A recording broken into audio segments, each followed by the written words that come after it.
Bonsoir les amis, bienvenue sur Terre 2 TV.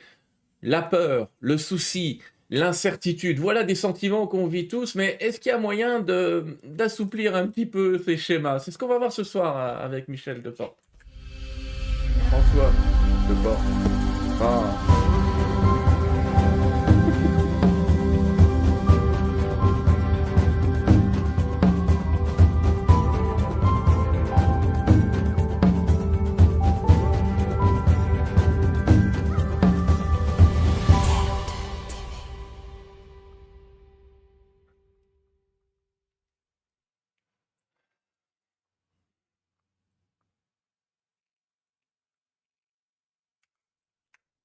Bon bah vous l'aurez compris les amis, c'est pas Michel Deportes quand ça ce soir, c'est François Deportes.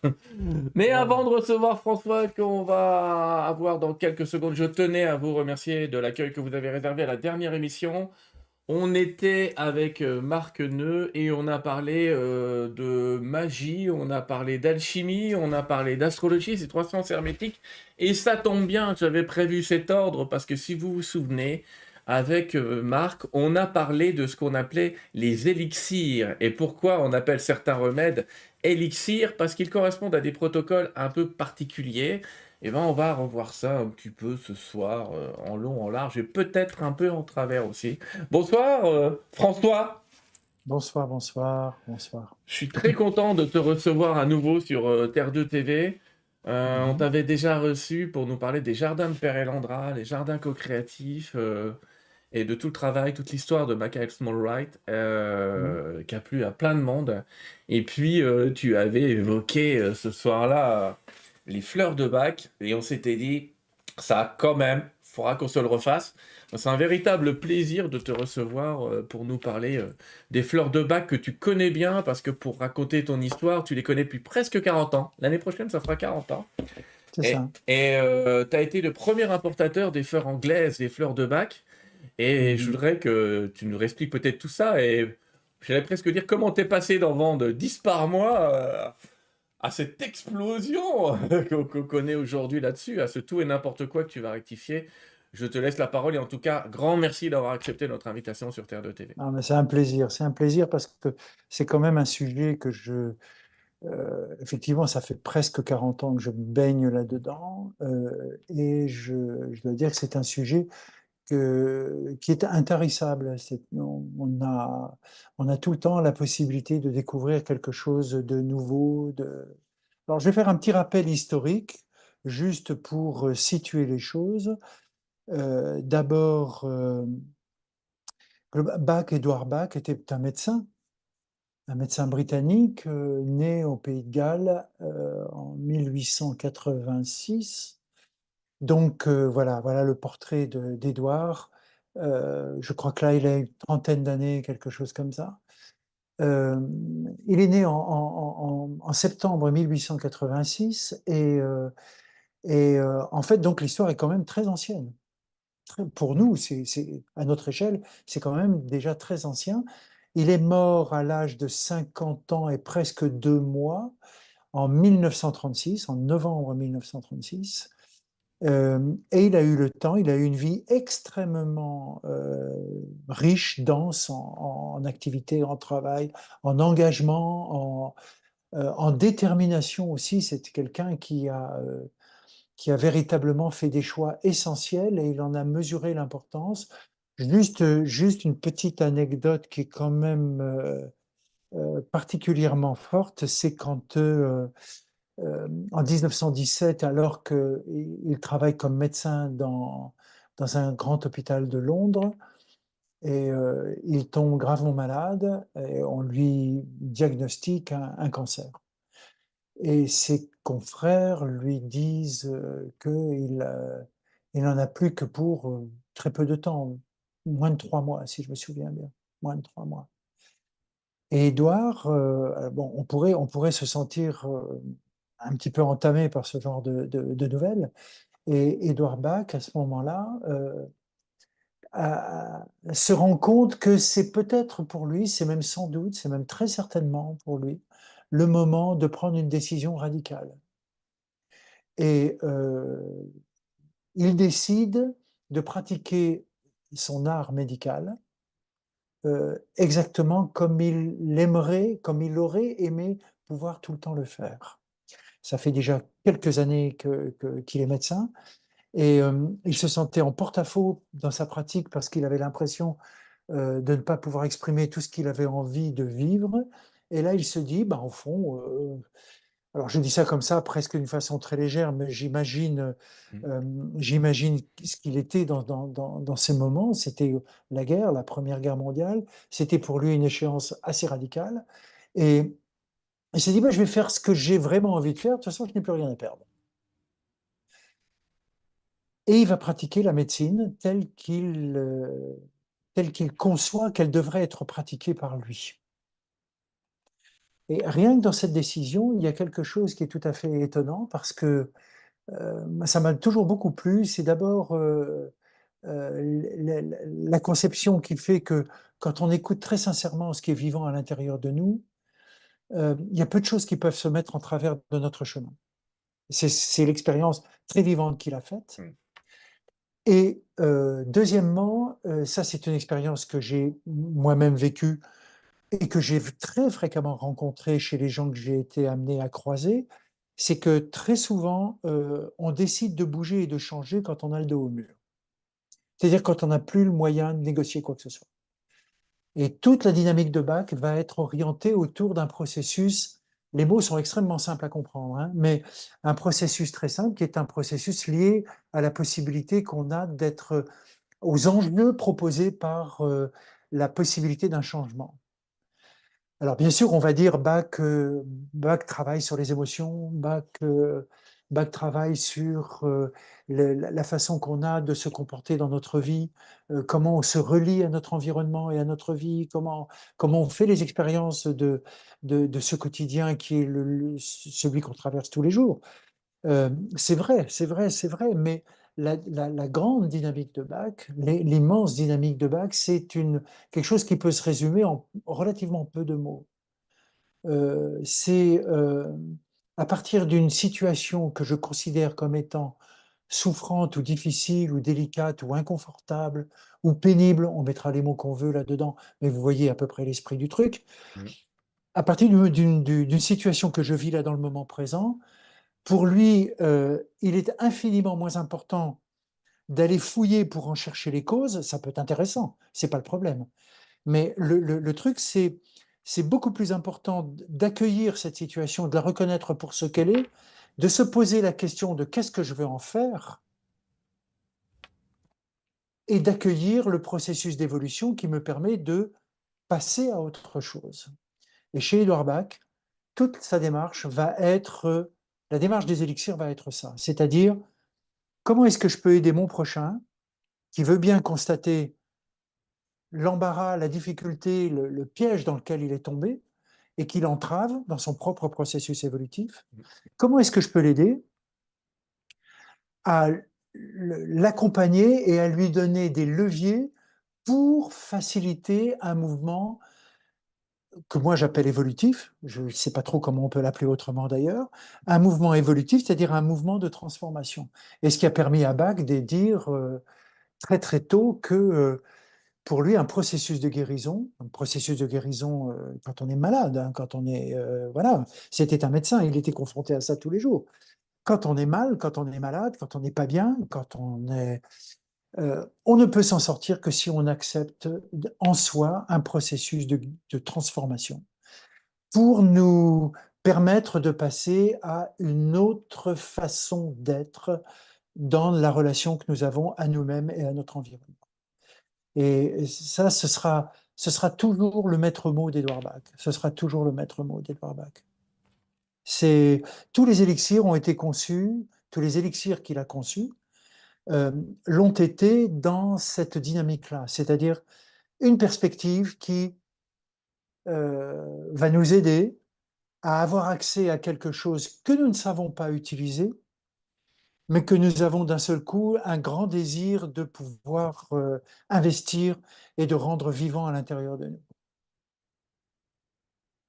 Donc ça, c'est vraiment tu m'interromps quand tu veux, hein, Sylvain. Si Ah tu as non, une non, je te question à laisse poser, faire, tu tu me... maîtrises très largement le sujet. C'est déjà Bon, super ok. intéressant, effectivement, de voir que ce Édouard de Bach était médecin. Donc, Oui. c'était pas un fantasque à la base. Non, non, non, c'était un homme. Il n'est pas du tout il n'est pas du tout d'une culture, comment dire, médicale. Son père avait une petite entreprise qui fabriquait du métal, du laiton, des choses comme ça. Enfin, et voilà. Et il aurait bien voulu que son fils Édouard prenne la succession, mais Édouard, il n'avait pas envie de ça, quoi. Il était pas très doué pour l'argent. Il n'était pas très doué pour.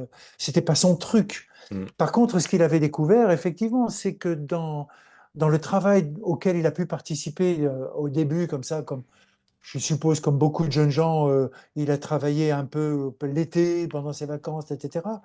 Et il s'est rendu compte que les gens autour de lui, par exemple, quand ils étaient malades ou quand il y avait des accidents, des incidents dans l'entreprise, souvent c'était très lié à des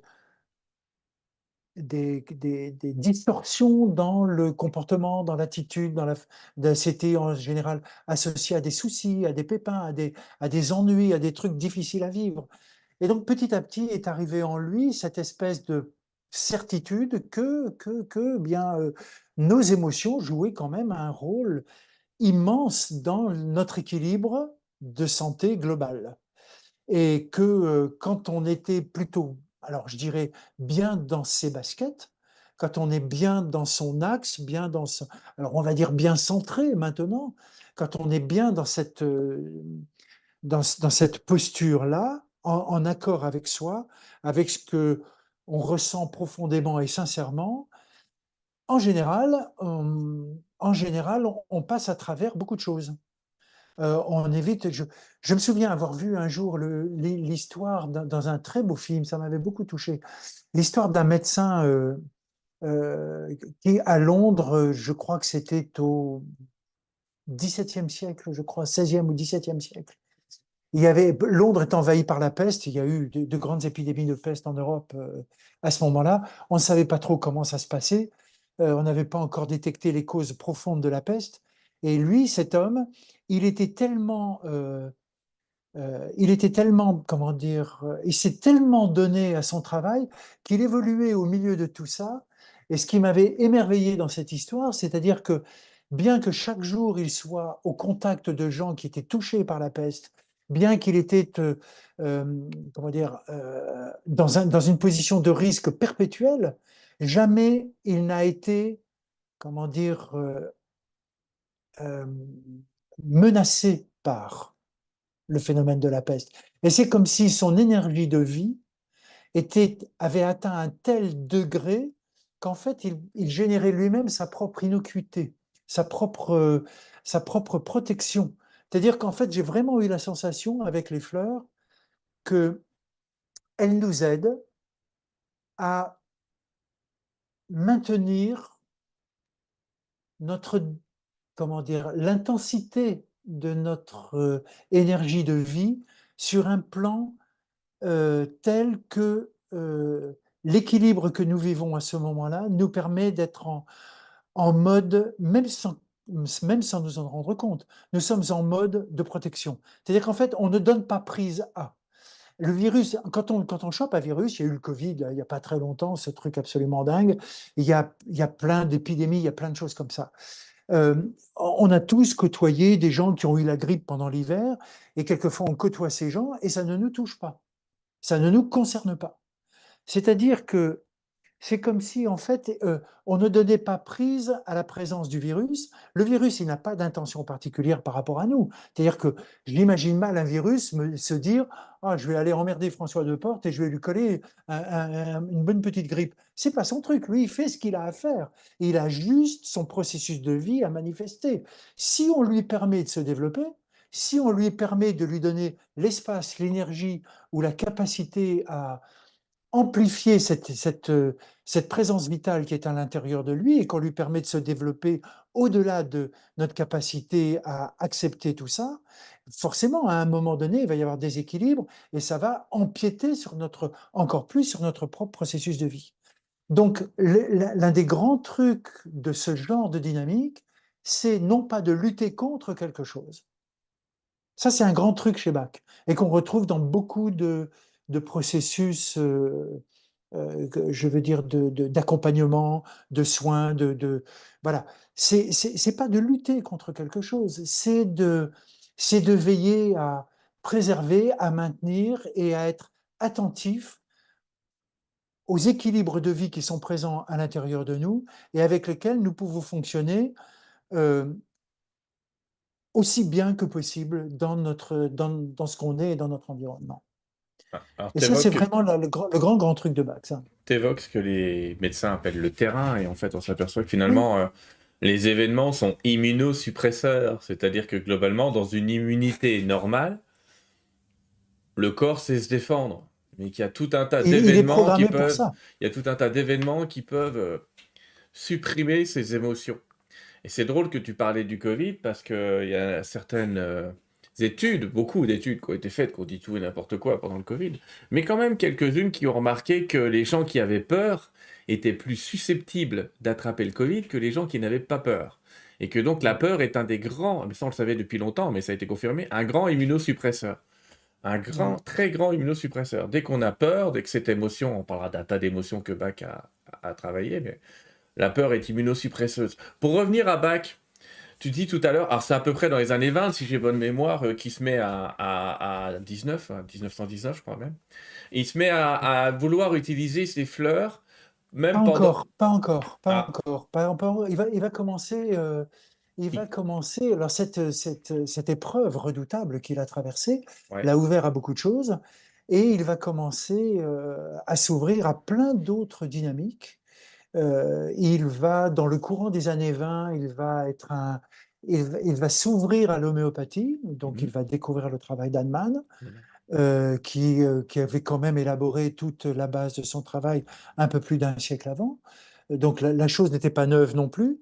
Il va beaucoup participer à l'épanouissement de l'homéopathie en Grande-Bretagne dans ces années-là. Il va découvrir le monde végétal, il va découvrir grâce à ça aussi le monde des dilutions, c'est-à-dire de l'information, du subtil.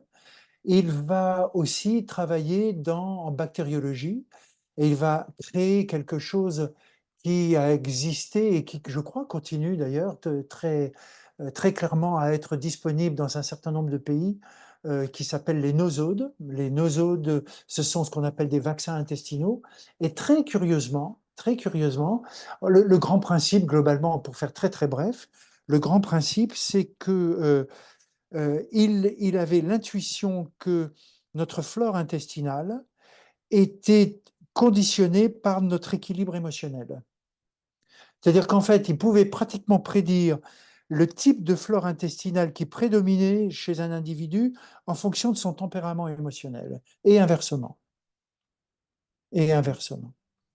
Donc il était déjà dans une approche qui, qui essayait d'aborder et d'explorer la connexion, la relation forte qu'il pouvait y avoir entre ce que nous manifestions, ce qu'un individu, ce qu'un humain pouvait être amené à manifester en termes de, de structure, de terrain émotionnel, et le fonctionnement bio, le fonctionnement basique, en fait, le plus élémentaire et le plus essentiel, c'est notamment le bon fonctionnement du système intestinal, qui nous permet d'assimiler et d'éliminer.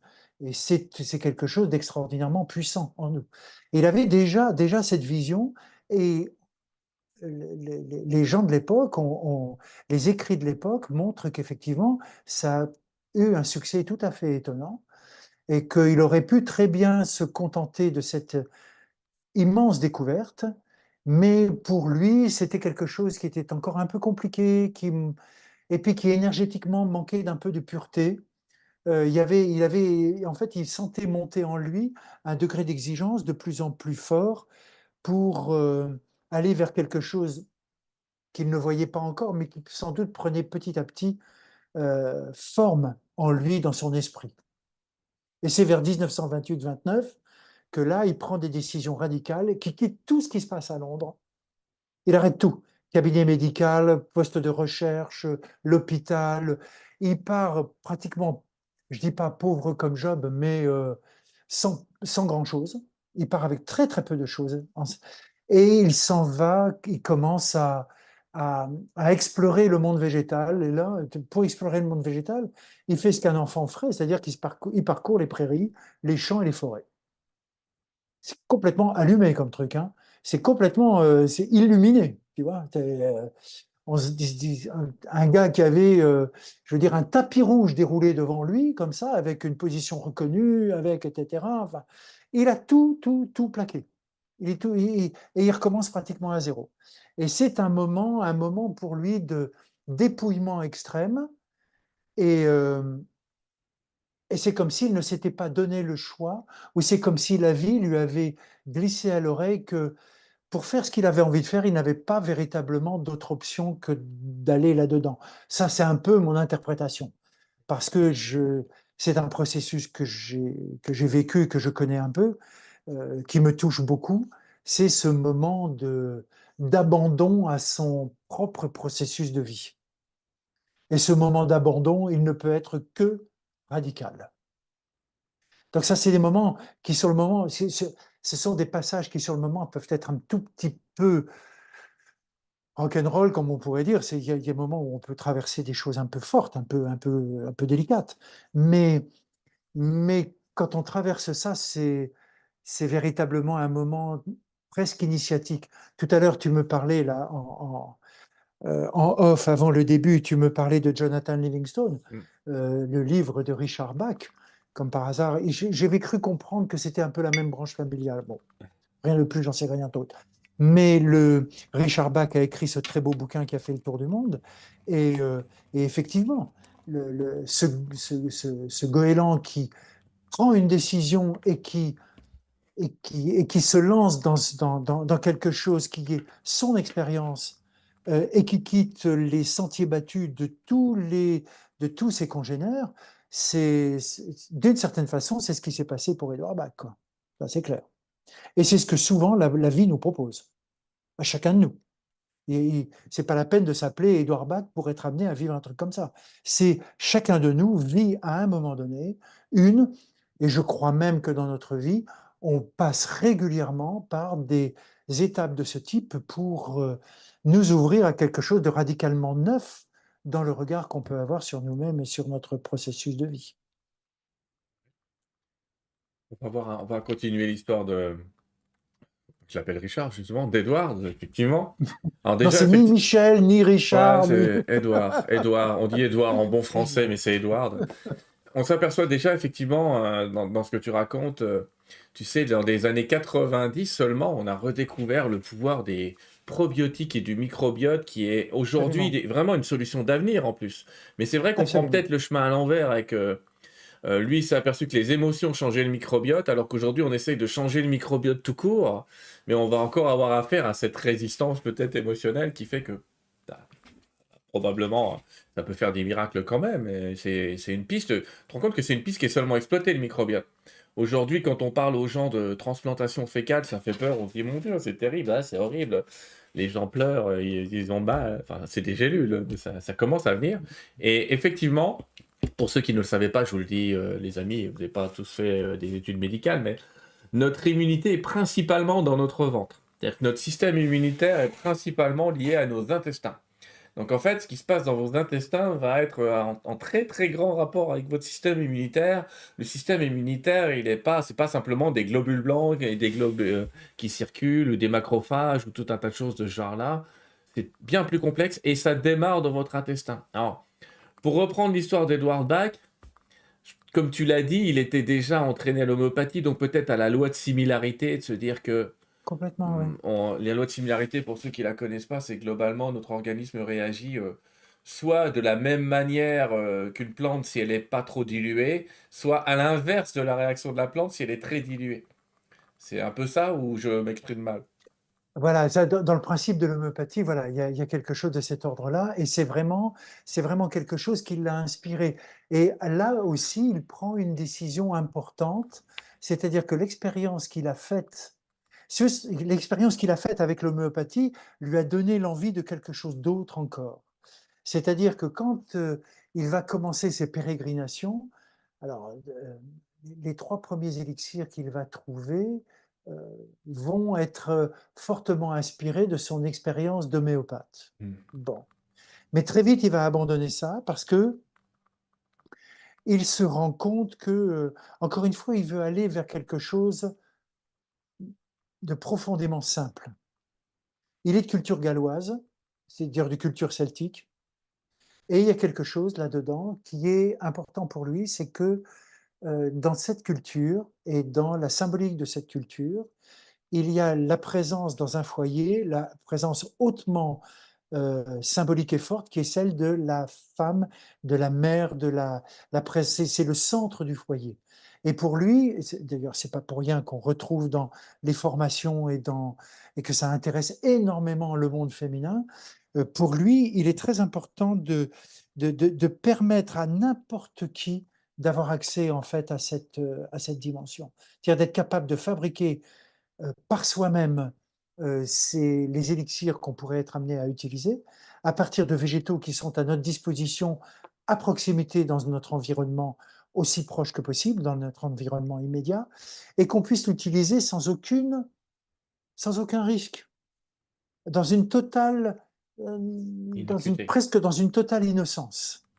C'est un cahier des charges absolument gigantesque, ce truc-là. C'est-à-dire que comment est-ce qu'on peut faire pour mettre au point un produit qui soit, comment dire, qui soit pertinent dans l'équilibre et le maintien de notre santé, et que chacun puisse être amené à fabriquer en toute simplicité. Et c'est quand même le pari qu'il a tenu. Alors au début, il a fait des choses un peu surprenantes, hein. Il a, il a beaucoup marché dans la nature. Il prenait des fleurs. Il s'est rendu compte assez rapidement que ce sont les fleurs qui allaient lui parler directement. Je pense qu'il cultivait en fait sa réceptivité et son intuition. Et les fleurs lui ont parlé très directement. Il les prenait, il les sentait dans la main, il les a goûtées, il les a sans doute senties, respirées, il les a admirées. Je crois qu'il a essayé de se laisser investir par le monde des fleurs, Mmh. aussi largement que possible.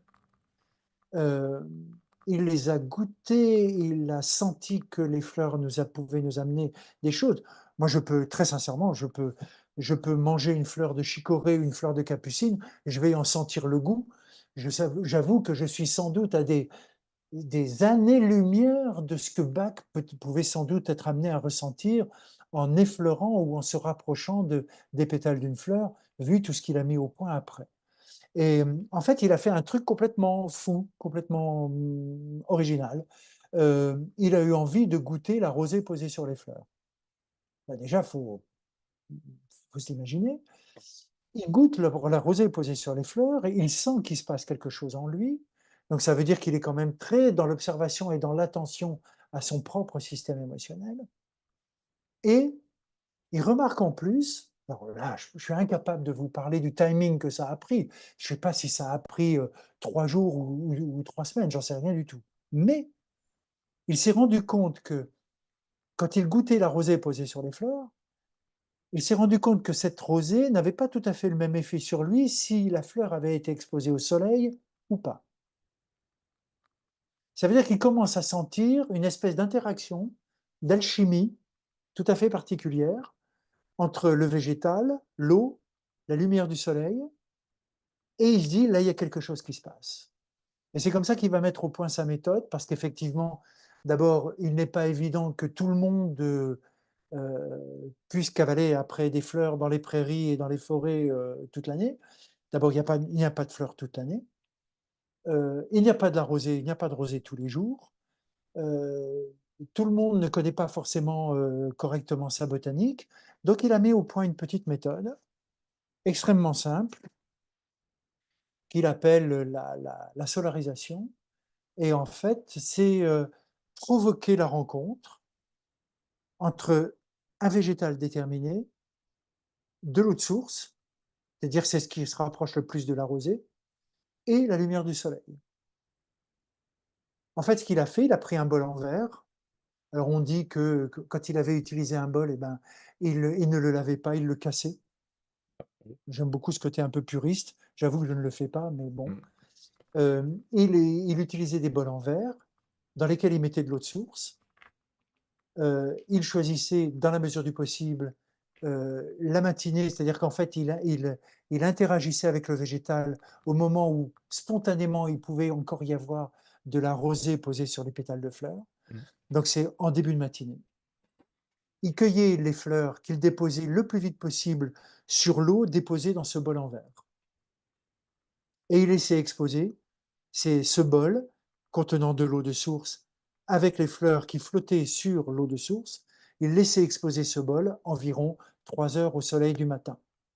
Donc globalement, l'imprégnation de l'eau supportant les fleurs était terminée, s'il commençait, je sais pas moi, à 8 heures du matin, globalement en fin de matinée, entre 11 heures et midi, le transfert de ce qui devait être transmis de la fleur vers l'eau sous l'influence du soleil était terminé. Et en fait, l'eau se retrouvait dépositaire de quelque chose qui est propre à la fleur et qui a été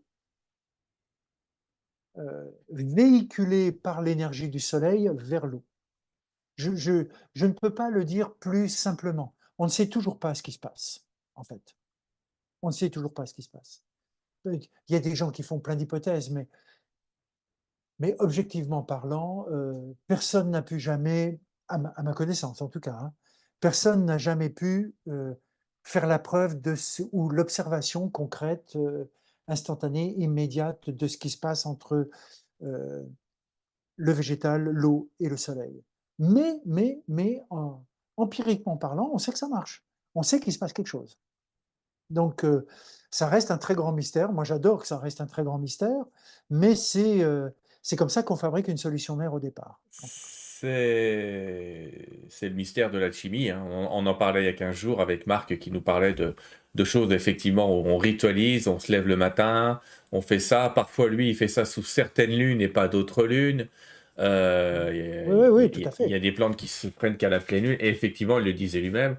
On ne sait pas pourquoi, comment ça marche, mais on sait qu'il y a des gens qui ont passé des années à tester un peu toutes les combinaisons d'époques, de temps, de formules et qu'on finit par sortir une formule qui marche sans qu'effectivement on sache réellement comment ça marche. Mais, comme tu le dis, c'est ça le principe de l'empirisme et on a du mal aujourd'hui avec la médecine empirique qui pourtant, elle a fait des miracles pendant des années avant que parfois on comprenne comment ça fonctionnait, mais ça marche.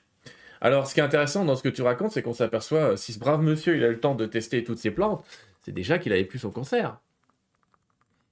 Il était déjà guéri, a Il, priori. il était déjà guéri, oui. Mm. Et en fait, il voulait, si tu veux, le truc, c'était que il voulait, comme il était devenu de plus en plus convaincu du fait que l'équilibre émotionnel jouait un rôle déterminant dans l'équilibre dans lequel globalement nous pouvions sentir et vivre cette expérience physique qu'est notre corps, Mm. avec nos émotions, notre mental, notre spiritualité, etc. Enfin, tout ce que nous représentons. Tu vois, en fait, il avait envie, lui, ce qu'il avait envie, c'était de démarrer, et moi je trouve que ça a été une intuition absolument géniale, c'est que en démarrant par l'approche émotionnelle, en fait, il permettait au plus grand nombre de pouvoir s'ouvrir à ça. C'est-à-dire que on n'a pas forcément besoin d'être un grand intellectuel pour pouvoir, on n'a pas besoin d'une culture dingue, tu vois, on n'a pas besoin de connaître notre corps sur le bout des doigts. Moi, j'ai un frère qui a fait médecine, quand il me parlait d'anatomie, moi, c'est martien, quoi, si tu veux, parce que c'est tellement précis, c'est tellement dans le détail, il y a des mots pour tout. Enfin, c'est prodigieux comme approche, tu vois. Mais en même temps, ça demande un apprentissage extrêmement astreignant, extrêmement compliqué. Il faut vraiment, ça demande à ce qu'on s'y plonge résolument. Une émotion, un enfant sait parfaitement dire qu'il a peur, par exemple. Un enfant sait que quand il est heureux ou quand il est triste, et peu importe notre niveau de culture, et j'ai quand même eu la chance de relativement pas mal voyager dans ma vie professionnelle, et je me suis rendu compte que partout, c'est la même chose. C'est-à-dire qu'en fait, on a un terrain d'échange à cet endroit-là, qui est la reconnaissance du phénomène émotionnel présent en soi et de l'acceptation de cette de cette présence émotionnelle et comment est-ce qu'on fait pour fonctionner avec cette émotion. Et quand cette émotion devient surabondante et qu'elle commence à devenir presque, elle devient contraignante, elle devient gênante, elle devient presque à la limite paralysante, entre guillemets, elle devient un obstacle à l'écoulement de la vie à l'intérieur de moi, et bien d'un seul coup, je peux avoir raisonnablement envie de faire quelque chose pour cette émotion. Et c'est ce que Bach voulait faire. Il voulait simplement nous aider à remettre de l'ordre dans les émotions que nous n'arrivions pas à gérer par nous-mêmes. Parce que quelquefois, on est débordé par des formes émotionnelles qui nous terrassent, qui nous écrasent, qui nous emportent, et qui mènent notre vie presque par le bout du nez, tu vois. On se fait emporter par le système émotionnel. Et pour lui, vraiment, le truc, c'est d'aider son prochain à reconnaître ces systèmes émotionnels et de savoir que nous pouvons disposer maintenant d'instruments qui vont non pas, comment dire, régler le problème. Le truc, c'est nous aider à nous sortir de cette situation pour pouvoir passer à autre chose et donc nous rendre disponibles à une autre perspective. En fait, dans les fleurs de bac, il y a un truc qui est absolument incontournable, c'est de se rendre compte que, et j'aime beaucoup cette vision, on ne lutte contre rien. Par exemple, tu as peur, tu parlais tout à l'heure de la peur un petit peu. Euh, Bach a déterminé 5 formes de peur. Bon, très bien, c'était son choix. Il les a choisies comme ça. Euh, Jamais il ne dit qu'on lutte contre la peur. Ça ne sert à rien. La peur, il n'est pas du tout question de se priver de la sensation de la peur. Ce qu'il nous permet de faire, c'est de nous dire, quand je me sens sous l'emprise de la peur et que d'un seul coup j'ai l'impression que je ne peux plus rien faire, l'élixir qui correspond à cette forme de peur en particulier va me permettre de me donner accès à mon courage, ma confiance, ma certitude, mon élan vital pour me détacher de la peur et ne plus être l'objet de la peur. C'est-à-dire, je fais l'expérience de la peur qui m'apprend quelque chose, mais en même temps, je peux, si je n'y arrive pas, m'éloigner de cette sensation, m'en libérer progressivement pour retrouver la plénitude de mes capacités. Et donc là, recommencer à agir en équilibre et de façon cohérente. Et là, Donc, ça devient extrêmement intéressant, effectivement. donc la fleur va te redonner le pilotage de ta vie, mais plus en mode automatique, mais en mode manuel. Tu vas pouvoir reprendre un peu les commandes Absolument, sans c'est ce tout à fait ça. pilotage automatique où la plante t'amenait exactement, enfin, l'émotion t'amenait à un endroit que tu voulais pas aller, et là tu peux à nouveau rediriger ta vie, tout en sachant que C'est très juste comme on image. en parlera tout à l'heure, mais ce sera quand même à toi justement, à nous de justement vraiment diriger notre vie et de pas non plus se relaisser faire. C'est-à-dire qu'une fois qu'on a le contrôle, il faut l'utiliser ce contrôle, faut en faire quelque chose. Faut en faire Ah, c'est quelque une chose. drôle de responsabilité. Hmm. Alors C'est vraiment une grande responsabilité. Ouais. il a déterminé, c'est quoi, 38 plantes, je me trompe? 38. 38? 38 préparations. En fait, il y a deux on appelle ça des élixirs floraux, Hmm. des essences florales. Euh, il y en a deux qui ne sont pas des fleurs. Ouais. L'une qui s'appelle en anglais Chestnut Bud, le bourgeon de marronnier, euh, qui, et puis l'autre c'est Rockwater, l'eau de roche. Ah ben, je vois, tu nous proposes de jolis dessins. Ouais. Donc, le bourgeon de marronnier, il est où? C'est dans quel ordre alphabétique? Ça, Ah, bourgeon de marronnier, voilà, il est c'est en le quatrième quatrième, en haut, ouais. la première rangée en haut. Hmm. Voilà, c'est ça. Je viens de faire d'ailleurs une solution mère de bourgeon de marronnier. Ouais. Donc, c'est vraiment quand le bourgeon du marronnier blanc est en train de commencer à s'ouvrir qu'on recueille ce bourgeon et qu'on en fait une solution mère avec une méthode que Bach a utilisée dans la deuxième partie de son, de son périple vers les élixirs floraux. Et c'est par une simple petite ébullition très légère. Voilà, je le soupçonne fort d'avoir, ça c'est mon interprétation personnelle, je le précise tout de suite, je le soupçonne fort d'avoir dû affronter sans doute des conditions météo euh, comme ça en Grande-Bretagne, pas vraiment favorables, pas vraiment avec assez de soleil, et donc la petite et la légère ébullition lui permet de compenser le manque d'énergie solaire. Moi, c'est comme ça que je le ressens, en tout cas. Le bourgeon de marronnier, donc c'est un des deux élixirs non floraux, et le deuxième, c'est Rockwater, l'eau de roche, qui est, alors là, c'est encore plus, pour moi, ça a été vraiment un grand coup de cœur quand je me suis rendu compte de ça. C'est vraiment le premier élixir d'intention.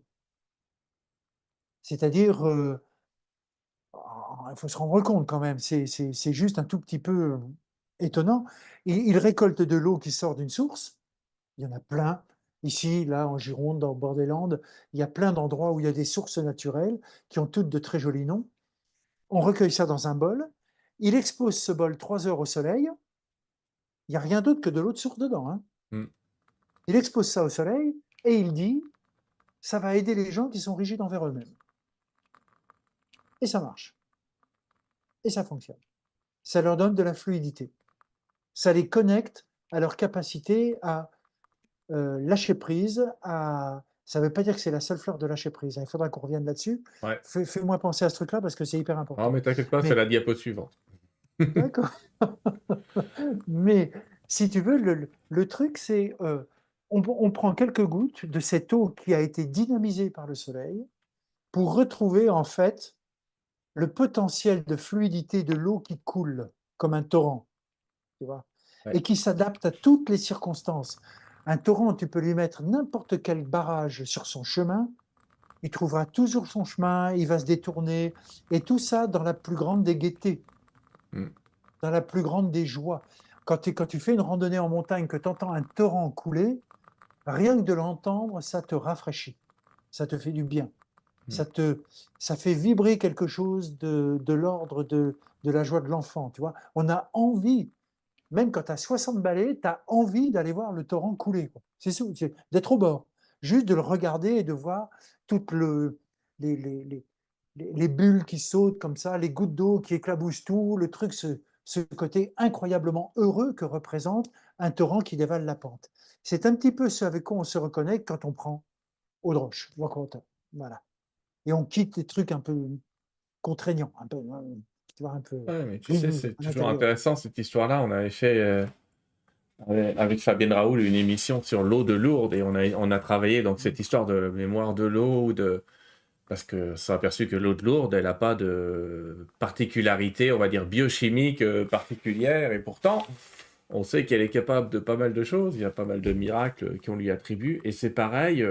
Donc on voit finalement que Bach utilise l'eau comme outil mémoriel, j'allais presque dire. Ah oui, oui, oui, c'est très Bon, net. par contre, pour conserver tout ça dans les élixirs de mémoire, il y a de l'alcool. Oui, c'est un stabilisateur.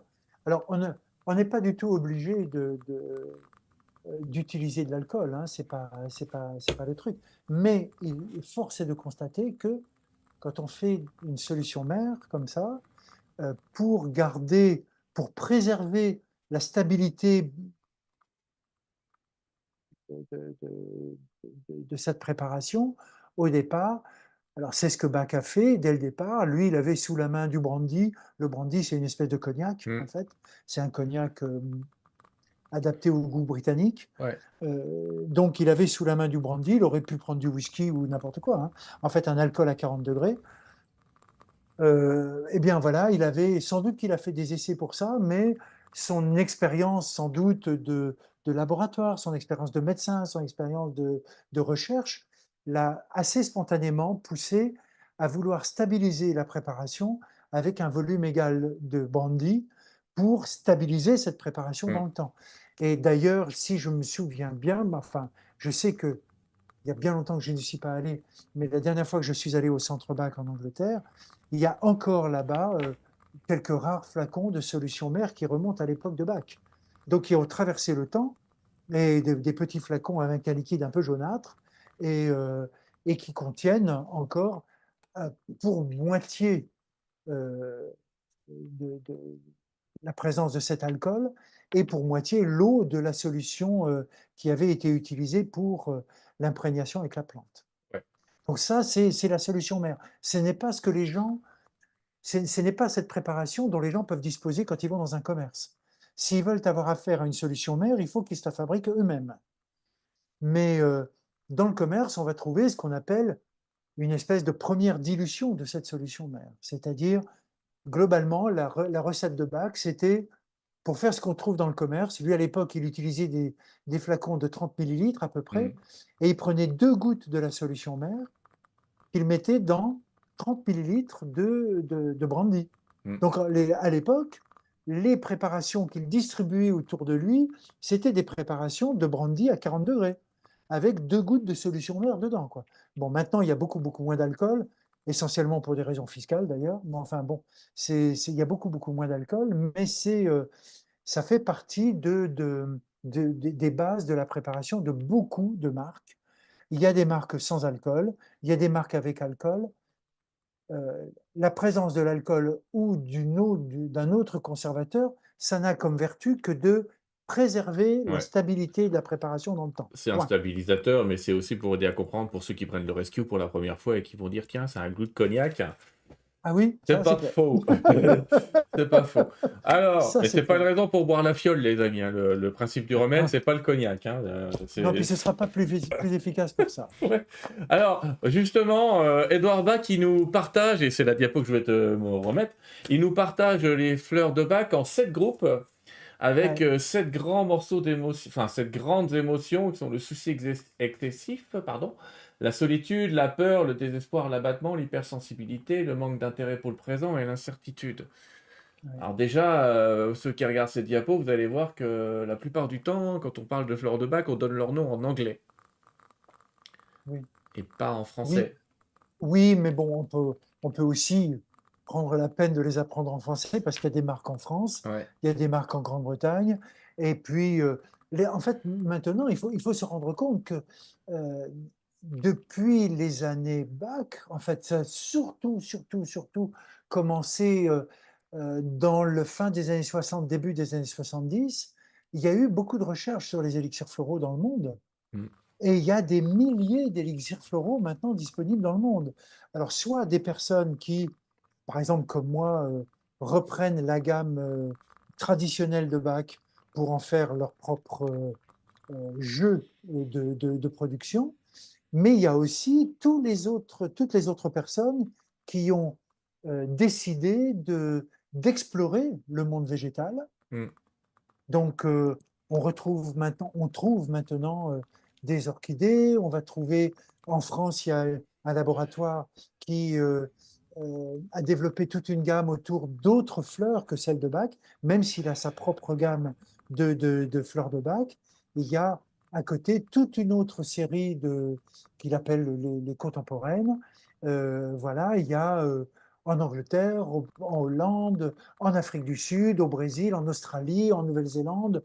Enfin, il y a énormément aux États-Unis, au Canada, il y a beaucoup d'endroits où, comment dire,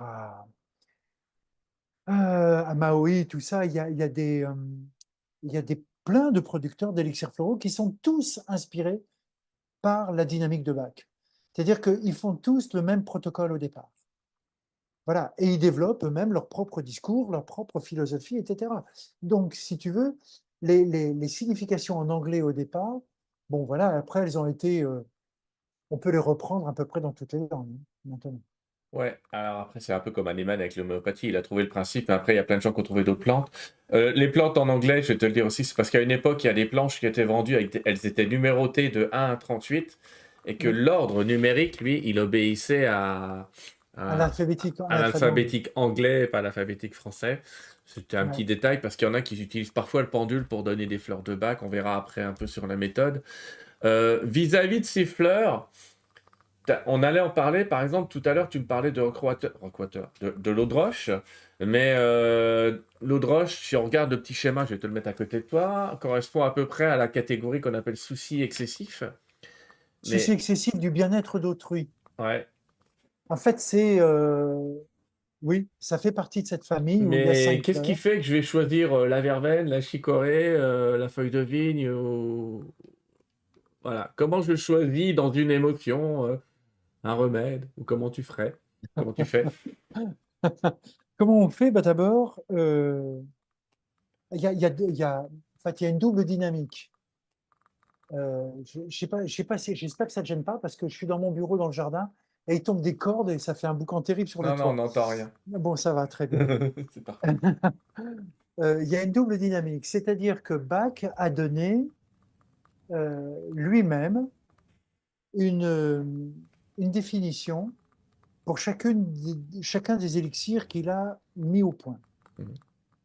Et les définitions qu'il a rédigées, qu'il a données, sont extrêmement succinctes. Ça prend, voilà, j'ai son livre dans une collection qui a été, enfin, un truc qui a été édité par le Courrier du Livre, tu vois, La guérison par les fleurs, voilà. Mhm. Euh, On précise qu'il a édité qu'un seul livre. Il a fait qu'un livre. oui, il n'a voulu laisser que ce texte-là. Mhm. Enfin, en fait, c'est le rassemblement de deux petits livres qui Mhm. s'appellent Les 12 guérisseurs et Guéris-toi toi-même. Bon. D'accord. Et dans les 12 Attends, guéris-toi toi-même, je fais une petite parenthèse, et on vient après, mais guéris-toi toi-même qui lui a valu les foudres du Conseil de l'Ordre à l'époque déjà. On va préciser. Hein. Oui, oui, oui, oui, ça. Mais il était en grande. En fait, il était en grand. En fait, il ne luttait pas contre ça, il faisait ce qu'il avait à faire. Mm. Ça, c'est un truc vraiment très, très, très touchant de se rendre compte à quel point cet homme, il était parfaitement cohérent entre sa façon de. Enfin, moi, en tout cas, c'est comme ça que je le ressens. Euh, il- de ce que je sais de lui, il était cohérent entre sa façon de faire. Je ne connais pas son intime. Hein. Je ne sais pas qui il était comme homme, je ne sais pas comment il était avec les femmes, etc. J'en ai absolument aucune idée. Et à la limite, je sais qu'on est tous porteurs d'une espèce de double dualité comme ça entre le docteur Jekyll et Mr. Hyde. Donc, je ne serais pas forcément surpris si sa phase très, très intime et très personnelle n'était pas forcément à l'image de l'image qu'on a gardée de lui. Mais en tout cas, dans ce qu'il a dit et dans ce qu'il s'est efforcé de laisser au monde, c'est, voilà, il ressentait son besoin d'être d'une certaine façon, et je crois qu'il a essayé d'être aussi cohérent que possible avec ce besoin d'être. Et moi, ça m'a toujours beaucoup touché parce que ça m'a aussi fait toucher du doigt le fait que je n'étais pas forcément extrêmement cohérent dans ma vie et que je constatais ça tout autour de moi et que les fleurs m'ont donné envie pas à pas, de tenter l'aventure, d'essayer de devenir de plus en plus cohérent ou de moins en moins incohérent, tu vois, d'essayer de faire en sorte que ma vie devienne de plus en plus quelque chose d'acceptable dans sa globalité et pas seulement des espèces de touches un petit peu disparates et que je passe d'un truc à l'autre en trouvant tout à fait normal d'être impatient avec quelqu'un et totalement patient avec quelqu'un d'autre, tu vois. C'est voilà. Donc je dis pas que je tombe pas dans tous les pièges, hein, mais en tout cas il y a l'intention de. Et quand je parlais tout à l'heure de comment on reconnaît, quand je commençais à parler de comment on reconnaît les fleurs, c'est-à-dire que Bach il a donné des définitions qui sont extrêmement simples, enfin très courtes, apparemment simples, qui sont très interpellantes dans la signification qu'elles peuvent nous représenter pour chacun d'entre nous, et qui ont donné des pages et des pages et des pages et des pages d'écriture. C'est-à-dire qu'il y a énormément de gens qui ont écrit. En France, maintenant, il y a une centaine de livres sur les fleurs de Bach. Et chacun y va de sa prose. Moi y compris, d'ailleurs, j'en ai fait un petit. Bon.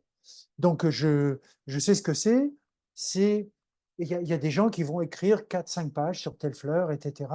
Et tant mieux, tant mieux, tant mieux. Mais lui, il nous a donné juste quelques lignes. Donc, premièrement, ce qu'on va faire, c'est apprendre le style d'émotion que Bach a associé à chacune des fleurs. Premièrement. Deuxièmement, je crois que le plus difficile, c'est pas tant d'apprendre les fleurs qui sont, les émotions qui sont associées à chaque fleur. Euh, N'importe quel bouquin un peu bien fait peut nous permettre de le faire. Il suffit de le lire suffisamment. C'est pas très compliqué. Le plus délicat, c'est quand on vit une émotion, c'est d'avoir accès à la sincérité qui nous permet de reconnaître ce que nous vivons pour ce que c'est. C'est-à-dire de ne pas se raconter d'histoire. Ouais. Et de se dire, est-ce que j'ai vraiment envie de faire quelque chose pour ça? Et effectivement, quand on est confronté à ce défi, d'une certaine façon, eh bien, je suis absolument convaincu qu'on a fait déjà la plus grosse partie du travail. parce qu'on a été sincère envers soi, parce qu'on a osé se regarder dans le fond du cœur, dans le fond de l'âme, dans le fond de tout ce que tu veux, dans le fond des tripes, peut-être, j'en sais rien. Mm. Mais on regarde à l'intérieur de soi et on s'accueille et on s'accepte pour ce qu'on est. Et la deuxième question, c'est qu'est-ce que je fais de ça? Est-ce que j'ai vraiment envie de passer à autre chose? Est-ce que j'ai vraiment envie d'amener de l'équilibre ou de la paix ou de la joie ou de je ne sais pas quoi? Un truc qui me permet de fonctionner autrement.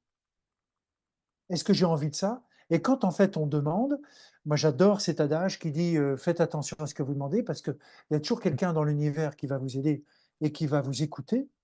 Eh bien, on commence ce chemin vers cet autre soi qui nous attend, qui nous attend. Et les fleurs qu'on va prendre, si on prend des élixirs à ce moment-là, les fleurs nous aident à faciliter ce mouvement, à l'amplifier, à le rendre plus fluide, à, ou à organiser quelque chose à l'intérieur de nous qui fait que d'un seul coup, ce qui nous paraissait improbable devient totalement envisageable. Tu vois, quelque chose qui fait que d'un seul coup, eh bien, ça devient une réalité tangible et qui est accessible à ce dont on a véritablement besoin dans le moment présent. Quelque chose Et ça, d'important, c'est tu très... es en train d'évoquer ce qu'on appelle en médecine conventionnelle le bénéfice secondaire. C'est-à-dire qu'il y a des gens qui vont Oui, pas vouloir vraiment traiter leurs oui, émotions parce que ce qu'elles leur apportent finalement, oui, même si c'est en négatif, leur paraît plus intéressant. Tu donnes quelques exemples dans certaines de tes conférences. Tu peux oui, peut-être c'est nous en vrai, oui. parler d'un monsieur qui est venu te voir et qui, au bout d'un moment, te dit: «Ah bah, finalement, je veux pas de remède». Tu peux nous pas Oui, raconter? oui, oui. Mais oui, mais c'est très touchant parce qu'en fait, et ça, c'est aussi une des dimensions tout à fait caractéristiques des fleurs de bac. Et je crois que de toute façon, c'est un petit peu ce qui se passe avec les élixirs floraux. En tout cas, tous ceux que je connais ne m'obligent à rien. Euh, les fleurs ne font que, les élixirs floraux ne font qu'amplifier un désir vers autre chose que je vais reconnaître à l'intérieur de moi et que j'ai envie de rendre vivant. Bon, mais la fleur ne me fera pas aller plus vite que la musique que j'ai envie de jouer. Si j'ai envie de faire, si j'ai envie de faire du pas à pas, je ferai du pas à pas. Si j'ai envie d'aller très vite, j'irai très vite. Ce n'est pas la fleur qui m'oblige à ça. Ça a une conséquence radicale sur la compréhension qu'on peut avoir de l'efficacité des choses. Par exemple, tu parlais tout à l'heure d'un monsieur comme ça. Bon, j'ai rencontré plusieurs fois des gens et je l'ai même vécu à l'intérieur de moi. C'est-à-dire que, par exemple, on peut être confronté à un jeu émotionnel, à un jeu de comportement ou d'attitude qui font que même quand on sait qu'elles sont désagréables ou pas très cool, pas très marrantes ou pas très faciles à vivre, on a tellement pris l'habitude de fonctionner avec qu'à la limite, c'est tout juste si on s'imagine qu'on puisse faire autrement. Et un jour, la vie commence à nous faire comprendre que il serait peut-être temps quand même, que ça va bien, que ras-le-bol, quoi, que au fond, la vie a de plus en plus de mal à s'écouler de façon libre, spontanée et heureuse dans ce que je suis. Oui. Et que c'est peut-être à moi de prendre la responsabilité de lui redonner de la liberté de mouvement. C'est ça, en fait, la question qui nous est posée. Est-ce que je continue à claudiquer ou est-ce que j'accepte les enjeux de transformation qui me sont posés, qui me sont c'est ce que Bach a vécu avec. Il voulait faire son métier d'une façon complètement différente. Il était le dos au mur. Il a dit j'ai pas le choix. Boum, il a basculé. Mais peut-être qu'avant, peut-être qu'il a eu 10 fois, 20 fois, 100 fois l'occasion de Mm. prendre cette décision avant. Mais peut-être que pour faire ce changement radical, il a fallu qu'il soit le dos au mur. Et je crois que c'est un petit peu ce qui se passe pour beaucoup d'entre nous. Et la plupart du temps, nous prenons des décisions importantes quand effectivement, bah, on n'a plus vraiment trop le choix, quoi. Donc, en fait, le truc, c'est ce qui dépend, quand on parle par exemple d'efficacité de fleurs, ça dépend beaucoup, ça dépend étrangement, singulièrement, de notre envie d'utiliser ça réellement comme un tremplin ou un levier ou un amplificateur vers quelque chose auquel vers une chose, un état auquel on aspire. Ouais, Et on changer notre vision, hein. Ouais, je regardais pour le chat en même temps, là, effectivement. Il y en a qui entendent la pluie, mais moi, j'entends rien. Mais t'inquiète pas, tout va bien. Euh, Il y a aussi effectivement cette sincérité émotionnelle. Tu parlais d'un Oui, exemple où une dame vient te voir en disant je me sens pas libre et on peut travailler sur une émotion de liberté et puis au final tu commences à l'interroger et puis toi tu arrives à lui faire dire qu'en fait elle a peur des réactions de son mari. Donc oui. tu arrives avec le haut de l'iceberg et je me sens pas libre et il faut quand même aller creuser jusqu'à trouver on va dire, la véritable émotion à traiter. Et c'est pas évident parce que on est tous comme ça, peut-être, à parler que de la surface et pas vraiment à chercher en profondeur quelle est l'émotion de base. Oui, c'est vrai. Mais alors, euh, j'aime beaucoup cette petite phrase autour des fleurs de Bach. Tu sais, quand Bach a tout le temps dans son discours, il a un mot qui revient de façon récurrente, c'est le mot de simplicité. C'est simple. Mm. Ça doit être simple. La méthode est simple, la pratique est simple, l'utilisation des fleurs, c'est simple, etc. Tout est simple. Ça ne veut pas dire que c'est facile. Ça ne veut pas dire que c'est facile. Parce que Pourquoi ce n'est pas facile? Parce que, enfin, il y a des fois, ça paraît et simple et incroyablement facile. Et heureusement qu'il y a ça, parce que d'un seul coup, on se rend compte qu'effectivement, il y a plein de choses qui sont spontanément à notre portée. Il n'y a qu'à, à la limite, il n'y a qu'à se pencher pour ramasser, quoi, pour recevoir, tu vois, Mais il y a des moments où c'est beaucoup plus délicat à vivre, tout simplement parce que quelque part en nous, il y a un doute sur la pertinence de la proposition de changement qui nous est faite. C'est-à-dire qu'effectivement, c'est et quelquefois on aimerait bien, on rêve tous, si tu veux, du fantasme du coup de baguette magique qui nous débarrasse de nos soucis, de nos pépins et de nos trucs qui nous enquiquinent et qui nous font mal, tu vois. Donc on rêve d'un thérapeute magicien, tu vois, d'une espèce de sorcier qui d'un seul coup va dire vas-y, Ouais. tu vois, comme on entendait il y a 2000 ans, quand notre pépère Jésus posait la main sur l'épaule et puis dit va, lève-toi et marche, et puis d'un seul coup, boum, t'es débarrassé de tout. Sauf que ce qu'on raconte pas, c'est tout sans doute le prélude de préparation et d'évolution qu'il a fallu pour arriver à cette disponibilité. Et donc, en fait, ce qui nous est proposé, c'est effectivement à travers, pour moi, il n'y a pas d'autre vecteur plus fort que la sincérité, c'est-à-dire essayer de reconnaître vraiment ce qui vit en moi, qui m'abîme, qui me rend malheureux ou triste, qui est difficile à vivre. Et petit à petit, alors au début, je vais me contenter de la surface, c'est évident, c'est normal. C'est-à-dire qu'on se contente d'une première couche, Mm. c'est-à-dire de quelque chose que je peux être amené intellectuellement, moralement, éthiquement, émotionnellement, je suis à même de reconnaître cette situation-là. Et je vais peut-être commencer simplement par, dans cette politique de pas à pas, je vais juste essayer de faire un premier pas pour amener de l'équilibre à travers ce que je me sens capable de reconnaître. Et ça va me permettre peut-être de prendre conscience plus facilement de quelque chose qui était en dessous, mais que je n'arrivais pas à voir parce qu'il y avait d'abord cette première situation à transformer, à faire évoluer. Donc c'est pour ça que quand on parlait tout à l'heure du temps qu'on peut avoir, dont on peut avoir besoin, il y a très souvent cette dynamique du mouvement progressif, c'est-à-dire, et on va aller au rythme où on se sent capable d'aller. Vraiment, on se sent capable d'aller. Cette dame dont tu parlais, si ça se trouve, elle aurait très bien pu rester sur son quant à soi en disant non, non, je me sens triste, etc., je me sens pas bien, et peut-être ne pas oser ou ne pas accepter les enjeux que ça représentait vraiment pour elle. Donc je ne me souviens plus de ce qui s'est passé véritablement entre nous, mais peut-être que je lui ai posé une ou deux ou trois questions et qu'elle s'est sentie autorisée à, et peut-être qu'à un moment donné, elle, n'a, elle a fait un pas décisif en disant quelque chose qui était important pour elle, et en le disant, elle se rendait compte, elle s'avouait à elle-même quelque chose qui était porteur pour son processus d'évolution, ça c'est évident.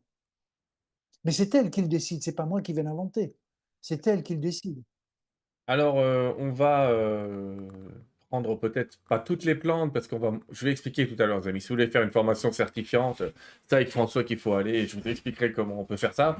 Mais on va pas prendre les 38 plantes une à une, mais tu peux nous donner un ou deux modes de fonctionnement de ces plantes, je sais pas. J'avais dit tout à l'heure, par exemple, en prenant l'exemple de dire Mais c'est peut-être un peu générique, mais des gens qui ont peur que la guerre leur tombe dessus demain Ah matin, ouais. qu'est-ce que tu nous conseillerais? En fait, ce que je te demande, c'est comment je la choisis, quelle est la posologie, pendant combien de temps je la prends. C'est un peu ces trois questions que j'essaye de mettre à travers un exemple générique, mais tu peux en prendre un autre. Oui, oui. Alors, bon, on va parler tout de suite des modes d'emploi.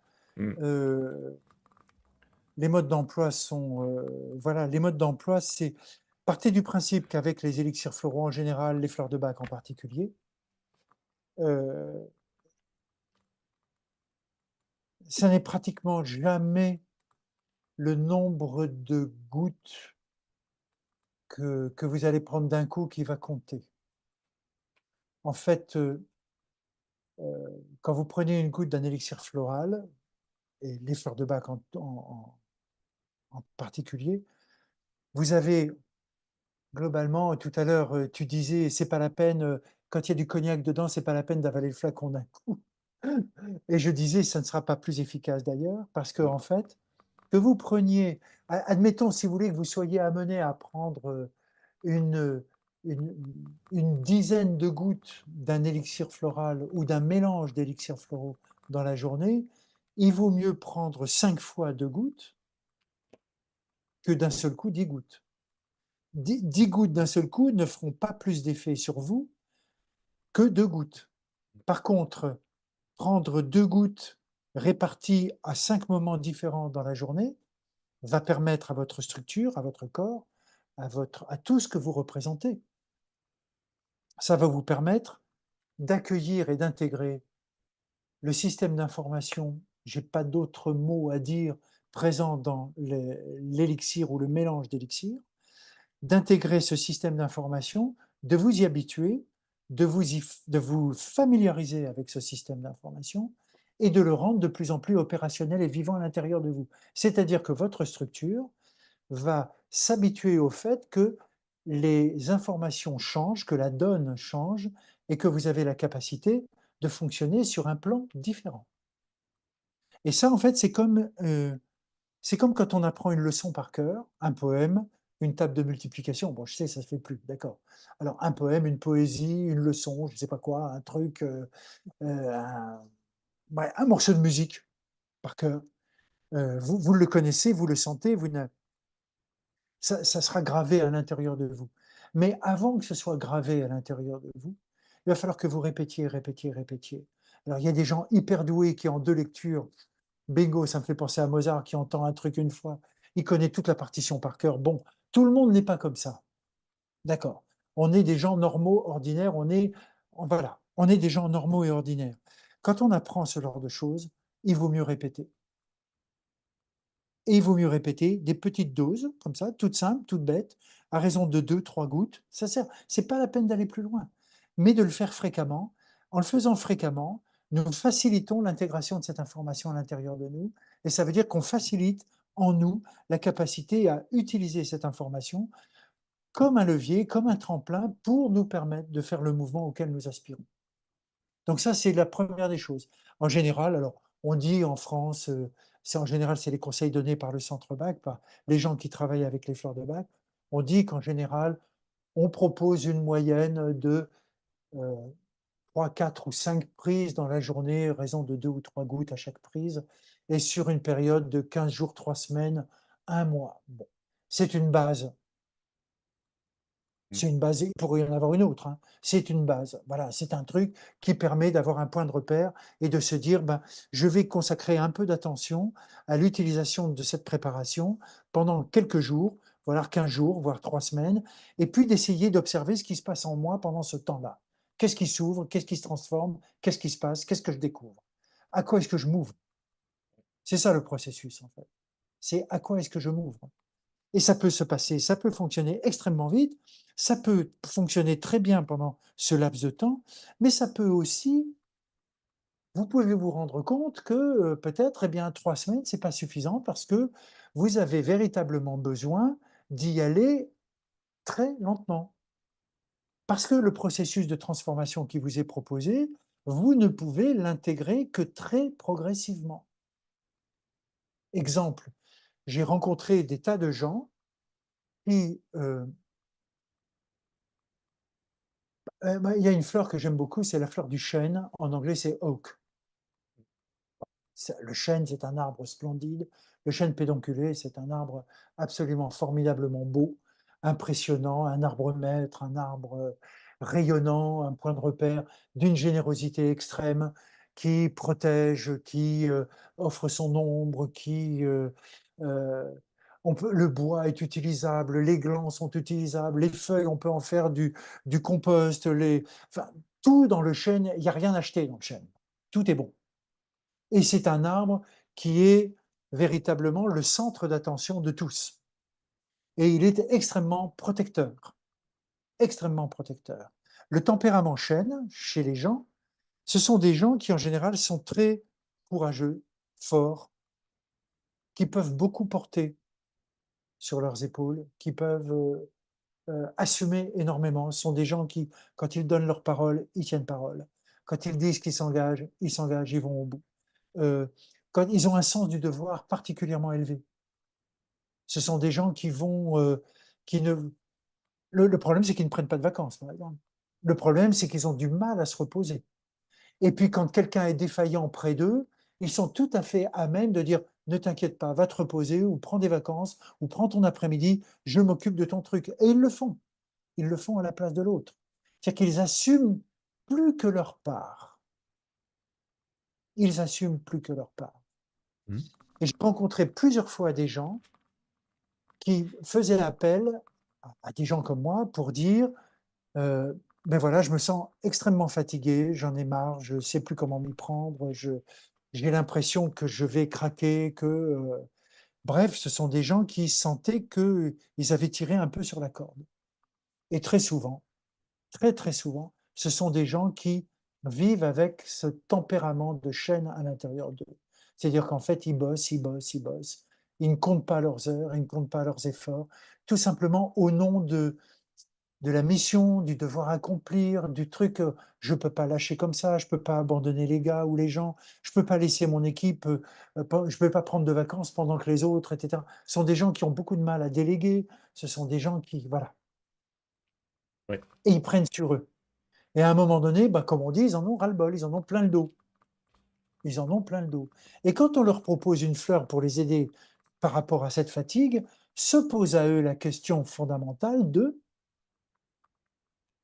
est-ce que je me sens prêt à prendre des vacances? Je me suis tellement défini en tant que courageux, responsable, tellement de gens comptent sur moi. Je suis le point de repère, je suis le point d'approche, je suis le protecteur. Il y a tellement de gens qui enfin, je peux aider tellement de gens. En plus, c'est tellement généreux comme attitude. Je peux aider tellement de gens qui sont dans le besoin, etc. Comment est-ce que je pourrais envisager ma vie autrement? Et en fait, la plupart du temps, quand on creuse un tout petit peu, la plupart du temps, ces gens craignent de devenir paresseux. Ils ont une espèce d'angoisse énorme devant la chaise longue. C'est-à-dire que s'ils s'abandonnent à la chaise longue, jusqu'où ça va aller? Et on leur dit, tu vois ce que je veux dire? Moi, je trouve ça absolument formidable. Et je leur dis, mais attendez, vous n'allez pas devenir un dilettante pour autant. Vous allez peut-être apprendre à déléguer. Vous allez peut-être apprendre à laisser les autres prendre plus de responsabilités. Etc., etc. Vous allez prendre des vacances de temps en temps, vous allez faire attention à vos besoins. Mais c'est très difficile à accepter parce que quand on a été, entre guillemets, j'aime pas beaucoup ce mot-là, mais quand on s'est laissé formater dans ce genre de comportement, c'est très difficile d'envisager de fonctionner autrement. Sauf quand tu as la menace d'un cardiologue, si tu veux, ou du corps médical, ou de la santé, ou que tu as eu un gros accident. J'ai rencontré un jour un monsieur qui a eu comme ça deux gros avertissements. La deuxième fois, un énorme accident de voiture, Mmh. où là, il avait eu deux ou trois fractures. Et là, il fallait absolument qu'il lève le pied. Et bien, même sur son lit d'hôpital, il voulait reprendre sa bagnole. Tu vois, il voulait pas lâcher. C'est extraordinaire quand même. C'est extraordinaire. Donc, Je rigole parce que je connais ça et je me souviens avoir été travailler avec ma perfusion pendant que j'avais des coliques néphrétiques, mais donc mais tu vois, ça me c'est rappelle ça. quelqu'un. Voilà, voilà. Et très souvent, on n'est pas forcément. C'est pas parce qu'on souffre. Ça, j'ai découvert un truc qui m'a beaucoup, beaucoup surpris au départ. C'est pas parce qu'on souffre et qu'on dit qu'on souffre que ça veut dire automatiquement qu'on veut se priver de cette souffrance. L'étape au-dessus, c'est avoir envie de passer à autre chose. Ouais. C'est-à-dire lâcher quelque chose qui est important dans la genèse de cette souffrance. Tu sais, on en parlait dans l'alchimie, le soufre, c'est l'élément qui transforme et la souffrance aussi, c'est l'élément qui transforme. Absolument. Après, est-ce qu'on accepte ou non cette transformation? Je vois plein de questions, les amis. On va prendre un petit peu vos questions dans quelques instants. Est-ce qu'on peut prendre, je sais pas, on va prendre une autre fleur en exemple? Tu peux nous citer une autre fleur comme ça qui... Une autre fleur, je ne sais pas. Tu parlais des fleurs de peur tout à l'heure. Je vais Ouais, dans essayer les de. peurs. Je ne sais pas si je peux répondre à ce genre de questions comme ça directement, mais dans les fleurs de peur, il y a 5 fleurs. Après, peut-être que les gens se reconnaîtront dans l'une ou l'autre, j'en sais rien, mais il y a 5 fleurs avec des degrés d'intensité particulièrement élevés. Et quand tu évoquais, par exemple, le rapport à ce qu'on traverse tous en ce moment avec, parce qu'en fait, on est très largement abreuvé par les médias. Il n'y aurait pas les médias, on ne se rendrait même pas compte qu'il y a un risque de peur, tu vois. Hmm. On verrait même pas le truc, point, quoi, c'est tout. Dans les fleurs de peur de Bach, il y a 2 fleurs de peur intense qui font partie du remède d'urgence, de l'urgence, du rescue. Il y a Rock Rose de l'hélianthème, qui est un petit cyste qui pousse presque au ras du sol, une très jolie petite fleur jaune qui correspond aux terreurs et aux peurs paniques. Donc c'est une peur extrêmement forte qui nous paralyse, qui nous fige sur place, tu vois. C'est en fait qui nous empêche de fonctionner. On peut en perdre, on peut avoir les sens altérés quand on est dans cette forme de peur-là. Hmm. Et Rock Rose de l'hélianthème nous aide à nous détacher de ce qui nous terrorise pour retrouver en nous des facultés qui nous aident à reprendre le contrôle de notre machine, c'est-à-dire on se remet à réfléchir, à penser, à agir, à fonctionner. Tu vois, même si, même si l'épreuve que nous traversons est très impressionnante et qu'on sent la présence de la peur à l'intérieur de nous, on retrouve nos moyens d'action. On retrouve notre moyen d'être présent à. Tu vois, c'est hyper important ça. Il y en a une autre qui est très puissante aussi, c'est Cherry Plum, le prunier mirobolant. Ce sont des arbustes tout blancs qui viennent de fleurir ici dans le sud, dans le sud-ouest, et qui chaque année, ce sont des nuages de petites fleurs blanches qui donnent des prunes très acides. Et c'est une peur terriblement destructrice parce que c'est une peur qu'on ressent quand on se sent prêt à commettre le pire contre soi ou contre les autres. On se sent éminemment destructeur. On se sent dangereux pour soi ou pour autre ou pour l'extérieur, tu vois. Donc ça, c'est une fleur de peur qui nous touche quand nous sentons que nous perdons notre sang-froid, notre calme, que nous manquons de recul complet. D'accord. Donc Cherry Plum va nous aider à baisser la température, c'est-à-dire, en fait, d'un seul coup, on n'est plus un volcan sur le point d'exploser, peu importe le prix à payer. On se fout du prix à payer avec Cherry Plum, tu vois. Donc ça, c'est une émotion qu'on peut vivre quand on est dans un climat comme celui que tu évoquais. Ouais. Ça te fait rire, ça te fait Oui, sourire. parce que je me dis, il faudra envoyer Cherry Plum à nos dirigeants, ça leur ferait pas de mal. Mais on va leur en mettre un peu dans le Bon, café, ça peut être sympa. Euh, oui, bon, c'est une question tiens, que je voulais te poser, c'est est-ce qu'on peut diluer dans un autre... Est-ce qu'on peut, est-ce qu'on peut mettre des gouttes d'un élixir dans un autre verre d'eau ou est-ce qu'il faut les prendre comme ça? Est-ce que c'est sous la langue? Pour ceux qui connaissent pas du oui, tout. oui, on peut, en général, quand on a un flacon compte-gouttes, on le prend directement sous la langue, tu vois, Hmm. 1 ou 2 gouttes. Après, on peut faire des mélanges. J'avais amené ici un petit flacon comme ça, un petit flacon de 30 Ouais. ml dans lequel on met de l'eau, et puis on met 2 à 3 gouttes de chacune des fleurs qu'on veut associer. On peut associer plusieurs fleurs. En général, on essaye de ne pas en associer trop.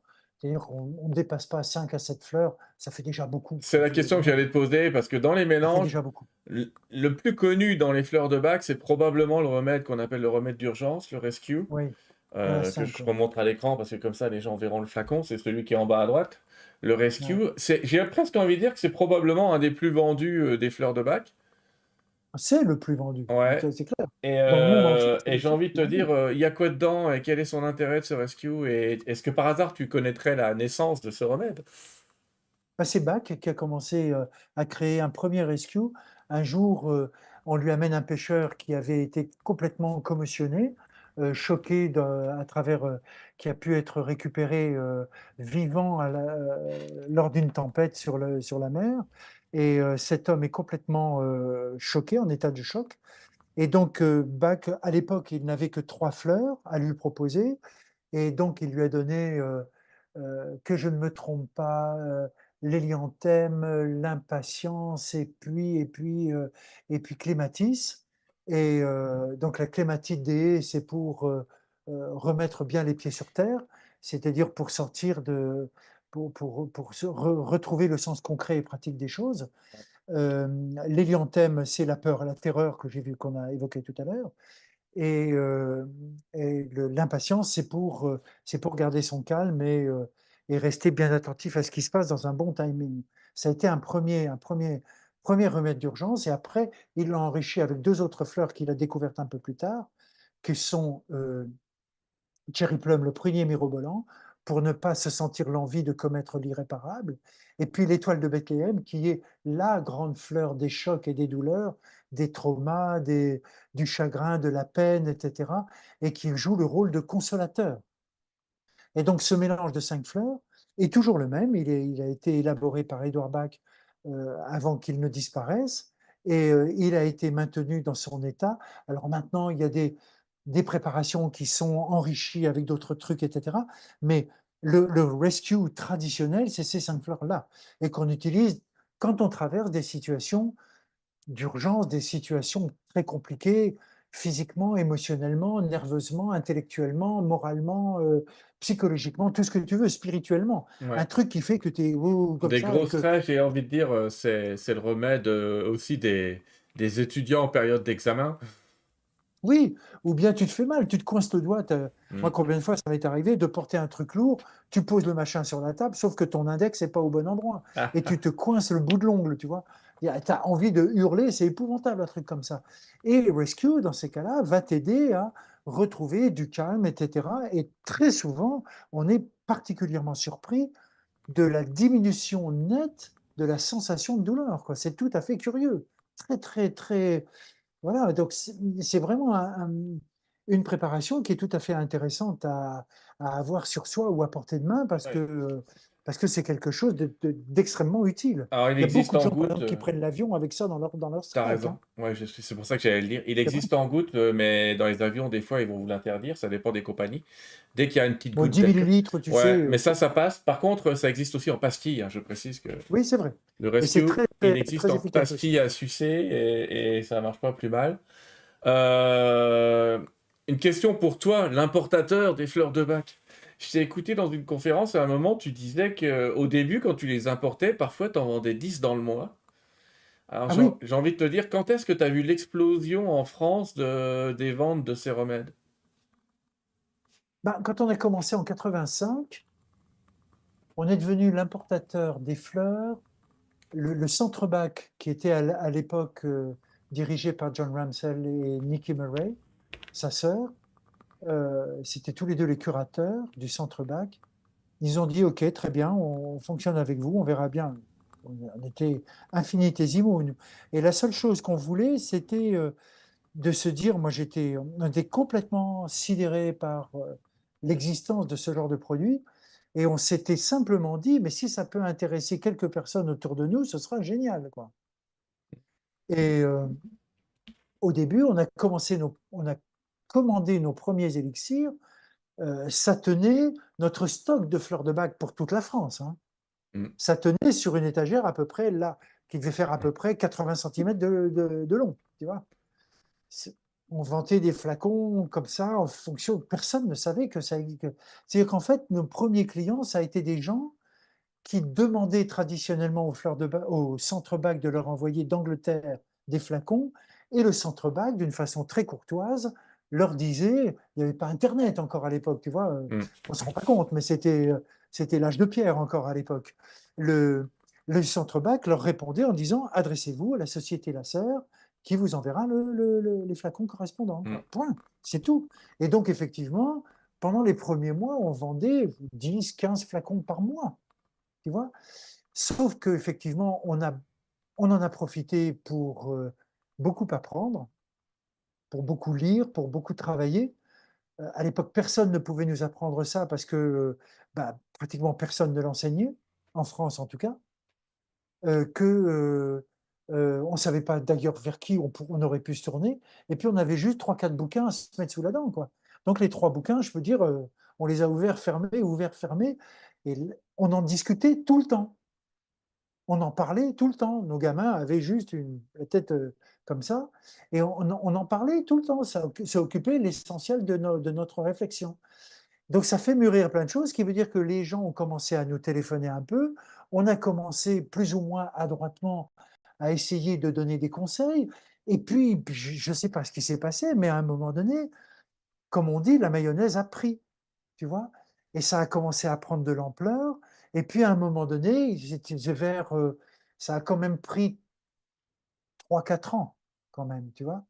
À un moment donné, il y a une sensation de basculement. Mais je crois que le centre-bac vivait la même chose à cette époque-là. 88, 89, 90, ça a été des années intenses, parce que d'un seul coup, c'est comme si ça devenait une évidence pour beaucoup de gens. Mais je suis incapable de t'expliquer ce qui. Je crois que ça a été J'ai peut-être une explication que tu n'avais peut-être pas, toi, t'imagines. C'est que moi, j'ai parlé à un pharmacien, je travaillais dans une pharmacie, enfin, je travaillais dans un hôpital, et le pharmacien m'expliquait que, effectivement, au début des années 90, on a commencé dans les études de pharmacologie des pharmaciens, donc, à leur expliquer qu'il existait des remèdes de ce type-là. Et donc, ça veut dire que les études de pharmacie, on parlait, on évoquait ça pendant 1 heure, pas longtemps, d'après ce que j'ai compris, c'était un cours d'1 heure. Mais il y a un pharmacien qui a décidé de faire un cours d'1 heure sur les fleurs de bac dans les études non. nationales Ah ouais. françaises de pharmacie. Et je pense que c'est ça qui a créé le boost, en fait. Ah bah peut-être, je ne sais pas, je ne peux pas te dire parce que Mm, moi, à l'époque, si tu veux, Euh, par exemple, moi, je n'avais pas, dans mon entreprise, je n'avais pas de commerciaux pour représenter les mm, fleurs de bac, tu vois. Donc, on ne démarchait pas les magasins, on ne démarchait pas les pharmacies. On répondait juste aux demandes des gens qui avaient envie de les utiliser. Tu vois, on ne savait même pas dans quel statut pouvaient exister les fleurs de bac à ouais. l'époque, tu vois. Ouais, c'est C'est, compliqué. Est-ce qu'on les met en médicaments? Est-ce qu'on les met en complément alimentaire? Est-ce qu'on les met... et même à l'époque, le statut de complément alimentaire était tellement embryonnaire, tu vois, et en fait, on est passé par une épreuve pour nous, assez redoutable, qui a été un procès en exercice illégal de pharmacie. La plainte a été faite en 93. Le jugement a été rendu en 96. Donc pendant 3 ans, on n'a pas su du tout comment on allait être considéré.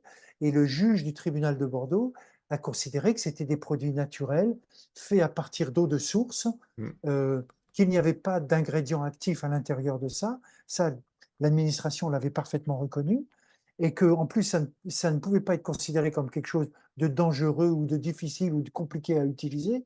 Donc en fait, ce qu'on nous reprochait, c'était 3 mots dans notre prospectus. Donc bien sûr, on s'est empressé d'enlever ces mots et de voir avec l'administration quelle forme de communication on pouvait adopter. mm, Mais encore une fois, à l'époque, c'était très traditionnel. C'était des prospectus qu'on distribuait dans des manifestations, dans des trucs mm. comme ça. On n'était pas dans les réseaux, dans tout ça, quoi, Et tu vois. pourtant, tu vois, et pourtant, dans une des facs de médecine en France, probablement, il y a quand même quelqu'un qui en parlait déjà. Oui, Aujourd'hui, on les trouve dans pratiquement toutes les pharmacies. Alors, c'est plus toi qui les ouais, distribue, t'as arrêté la distribution non. au bout d'un moment. Mais c'est vrai qu'aujourd'hui, on trouve ces remèdes, je vous le dis quand même, parce qu'il y en a ce soir qui entendent ça pour la première fois, hein. Il y en a qui découvrent encore ce soir les Ah, fleurs de c'est très, bac. très distribué, c'est extrêmement Mais distribué, maintenant, c'est sûr. voilà, la majorité des... J'ai presque envie de dire des bonnes pharmacies, mais je vais me faire tuer si je dis ça. Mais la majorité des pharmacies, je précise françaises, parce qu'ici au Québec, à part dans les magasins bio, on l'en trouve assez difficilement. Mais si vous allez dans Ah oui, les April au Québec ou Renaud Bré au Québec, vous allez, pas Renaud Bré, mais Rachel Berry, là, je donne des noms pour le Québec, vous allez trouver ça, mais en dehors de ça, dans les pharmacies, c'est pas le cas. On trouve pas. Enfin, en tout cas, au jour d'aujourd'hui, j'ai pas trouvé de fleur de bac. Ah si, je crois qu'il y a une pharmacie, un Jean Coutu où j'ai trouvé. Donc ça commence à. Mais pas dans toutes les pharmacies, alors qu'en France, on en trouve encore plus facilement. Voilà. Faut pas que je dise de bêtises parce que je suis en train de dire, si, chez Jean Coutu, qui est une des grandes chaînes de pharmacie au Québec, on trouve quand même ça. Vous les trouverez là, vous allez pouvoir reprendre le livre de François pour vous trouver les fleurs. Mais avant qu'on prenne les questions, et les amis, je vous invite déjà à poser vos questions dans le chat. On va préciser que s'il y en a qui veulent travailler avec toi un peu plus ça, je vous invite à aller sur le site de François. Alors, je vous le mets en grand écran, mais il est sous la vidéo de toute façon. Sur le site www.françois-desport-bac-perelandra.com. Alors, ça peut être long, mais rassurez-vous, sous la vidéo, vous avez juste à cliquer. Tout va bien. Et toi, tu proposes donc tu proposes des stages et des ateliers pour mieux connaître ces élixirs, avec une petite certification à la fin, je crois. Ah, oui. Enfin bon, on a créé, on est tout un groupe de formateurs en France Mm. et on a créé une, un système associatif qui nous permet d'être reliés les uns aux autres. Et suivant notre positionnement géographique, on propose effectivement des formations. Donc moi, j'en propose ici à Bordeaux. J'en fais quelques-uns aussi parfois sur Paris, mais plutôt dans la formation de conseillers.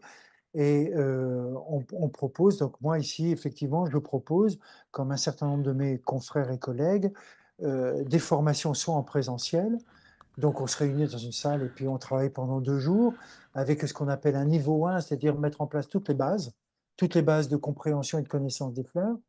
Et c'est surtout pour un usage essentiellement privé à titre personnel, pour soi éventuellement pour ses proches. Et puis on peut faire ça aussi par Zoom. Et donc voilà, je proposerai un truc mi-avril par Zoom. Mais sachez que si ça vous intéresse, alors il y a tu l'as pas là, mais j'aurais dû te le proposer. Il y a l'institut qui s'appelle I2FACB, s'appelle l'Institut I2FACB. Et là, il y a toutes les propositions de dates et les rencontres avec les gens qui sont à même de vous proposer ces formations. Et puis, il y a aussi une autre structure qui propose des formations sur les fleurs de bac, c'est la petite école des fleurs de bac. Et j'en connais même encore une autre, c'est une association qui s'appelle Edelweiss. Voilà, tous ces gens-là travaillent de conserve et proposent des formations sur les fleurs de bac. Donc voilà, moi j'adore ça, c'est quelque chose qui reste passionnant pour moi malgré le temps qui passe. Et voilà, si vous avez envie, il n'y a aucun problème. Ben, très bien. Tu as Bon. vu l'Institut, c'est très bien. Ouais, je vous ai mis dedans. Et je signale aussi qu'on peut te retrouver sur YouTube, où tu as ta chaîne aussi qui s'appelle Jardin Co-Créatif. Voilà, Euh, jardin co-créatif, oui. Jardin Co-Créatif. Souvenez-vous, on a parlé de Père Elandra la dernière fois, mais c'est pour ça que ça s'appelle Co-Créatif. Mais tu y donnes pas mal de leçons sur chacune des plantes, en fait, où tu nous ramènes un petit peu à chacune des plantes des fleurs de bac. Enfin, des plantes, des fleurs.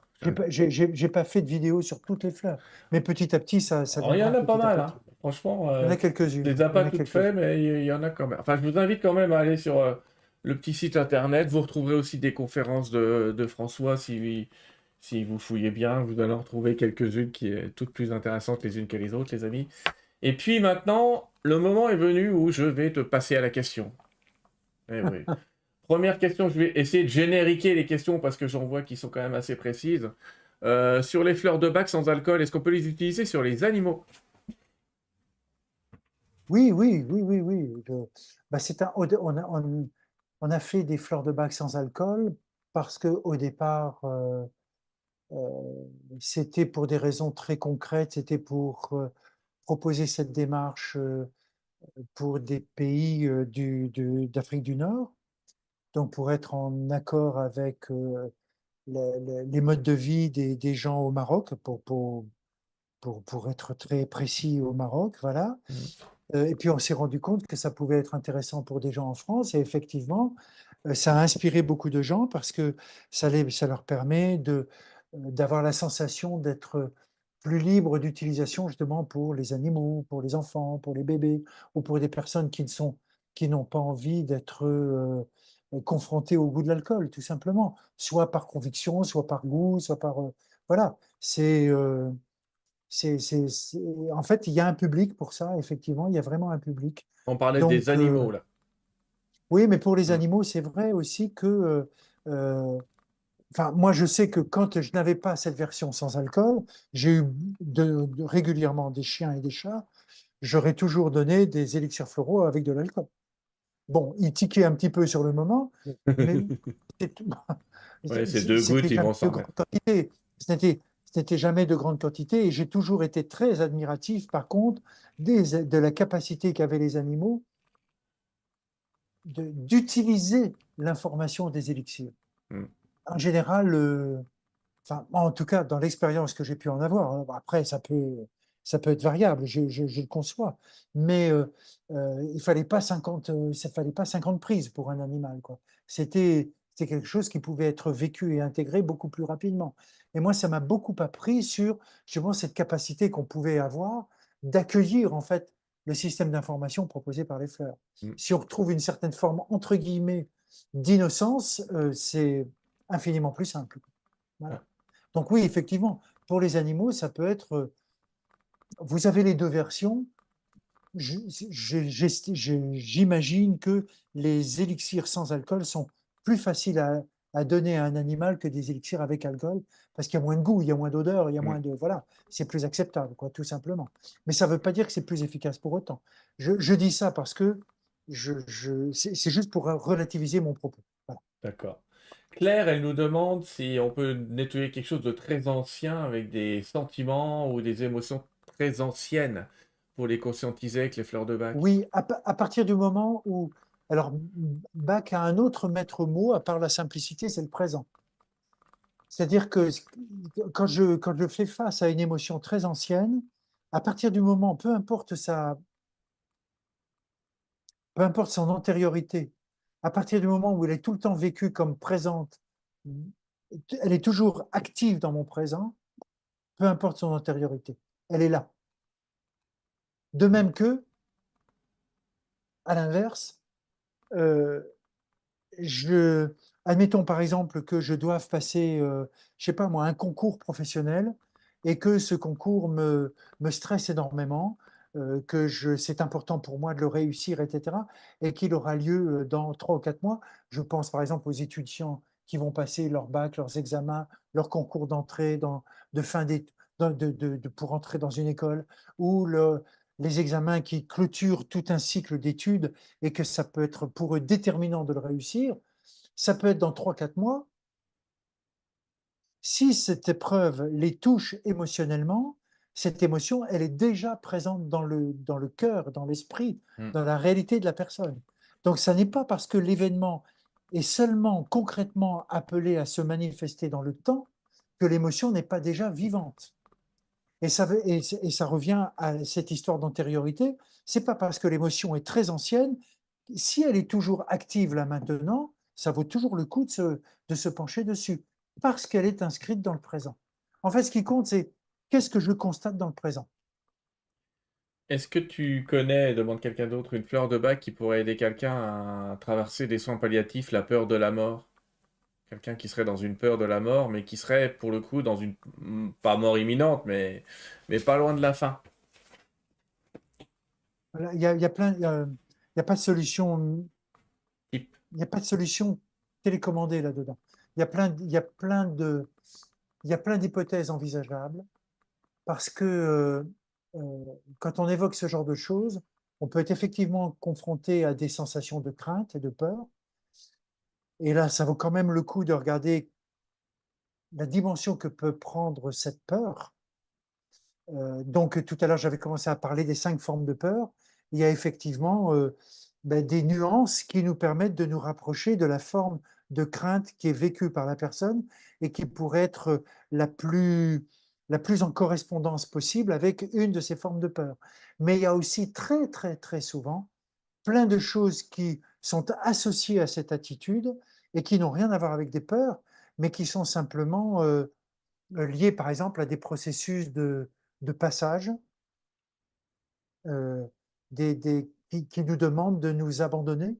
Mm. Et là, on n'est plus vraiment dans la peur, mais on est dans une sensation d'accueillir la capacité à se lâcher, c'est-à-dire à se laisser aller, à se laisser emporter.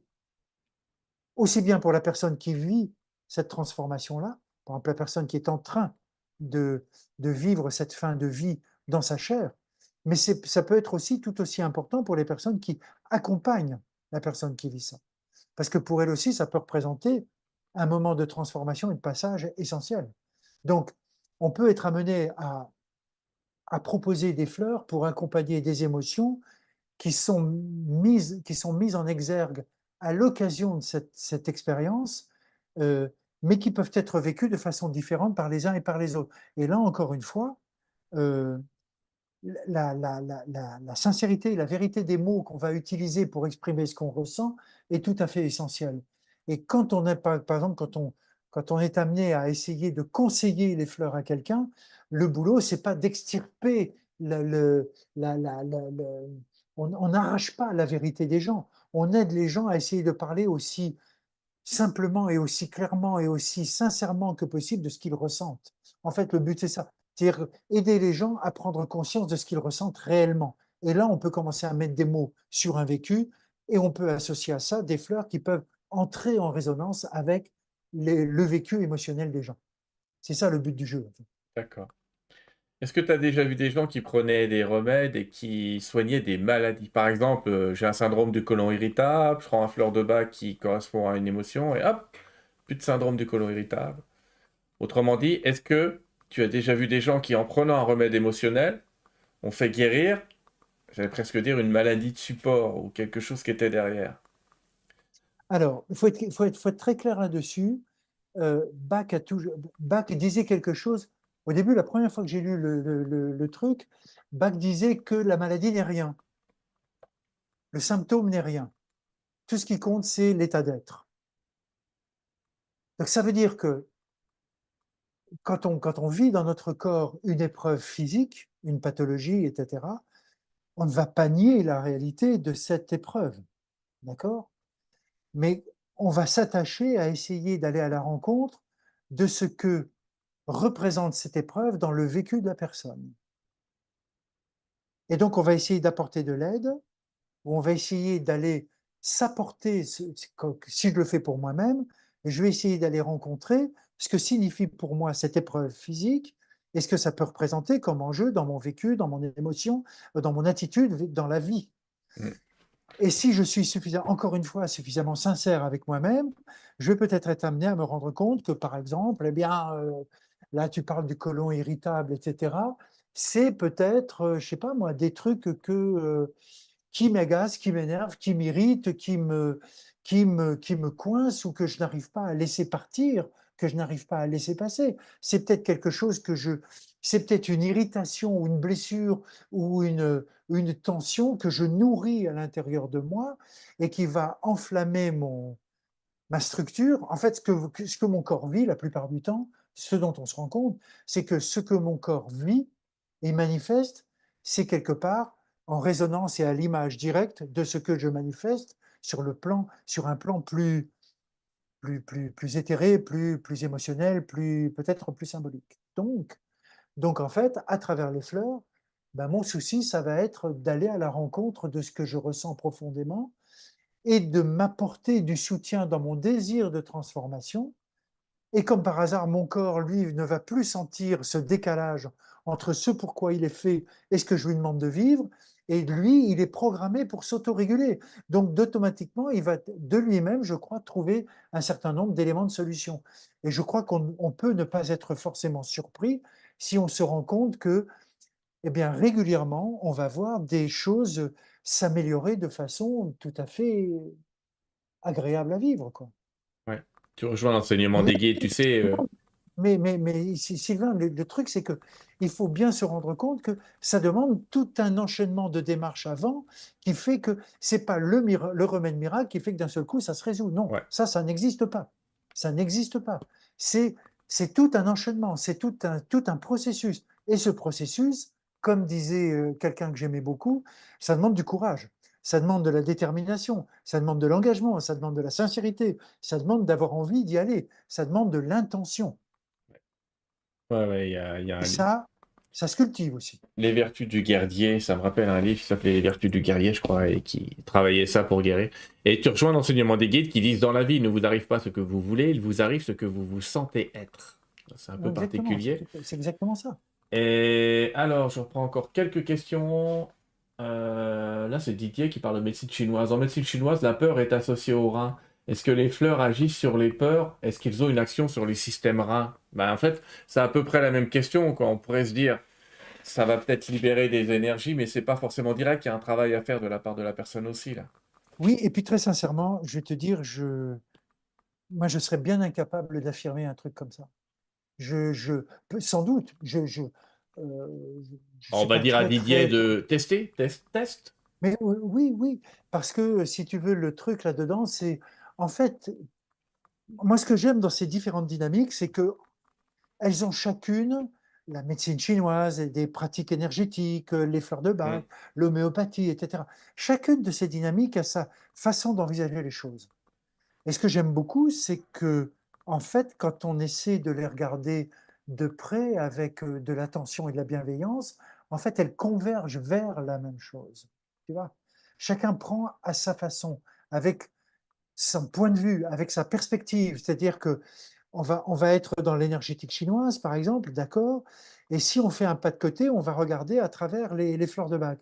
Et on peut très bien rendre tout ça compatible l'un par rapport à Ouais. l'autre. Et ça peut s'entraider. Je suis absolument convaincu que ce sont des dynamiques qui peuvent s'entraider. Pour moi, c'est absolument évident. Et je crois que ce serait une aberration de vouloir les mettre, par exemple, en compétition. Ouais. Il n'y en a pas une qui va être plus. Par contre, on va avoir plus d'affinité avec une dynamique qu'une autre. Donc, autant essayer d'utiliser de son mieux ce avec quoi on se sent le mieux. En tout cas, juste pour compléter là, un petit peu le propos, si tu veux bien, François, quand j'ai dit à Didier, tu peux tester, on peut préciser qu'il n'y a pas d'effet secondaire négatif avec Non, les fleurs de bac. absolument, C'est-à-dire, si vous vous absolument. trompez de fleurs, vous n'allez pas devenir neurasthénique.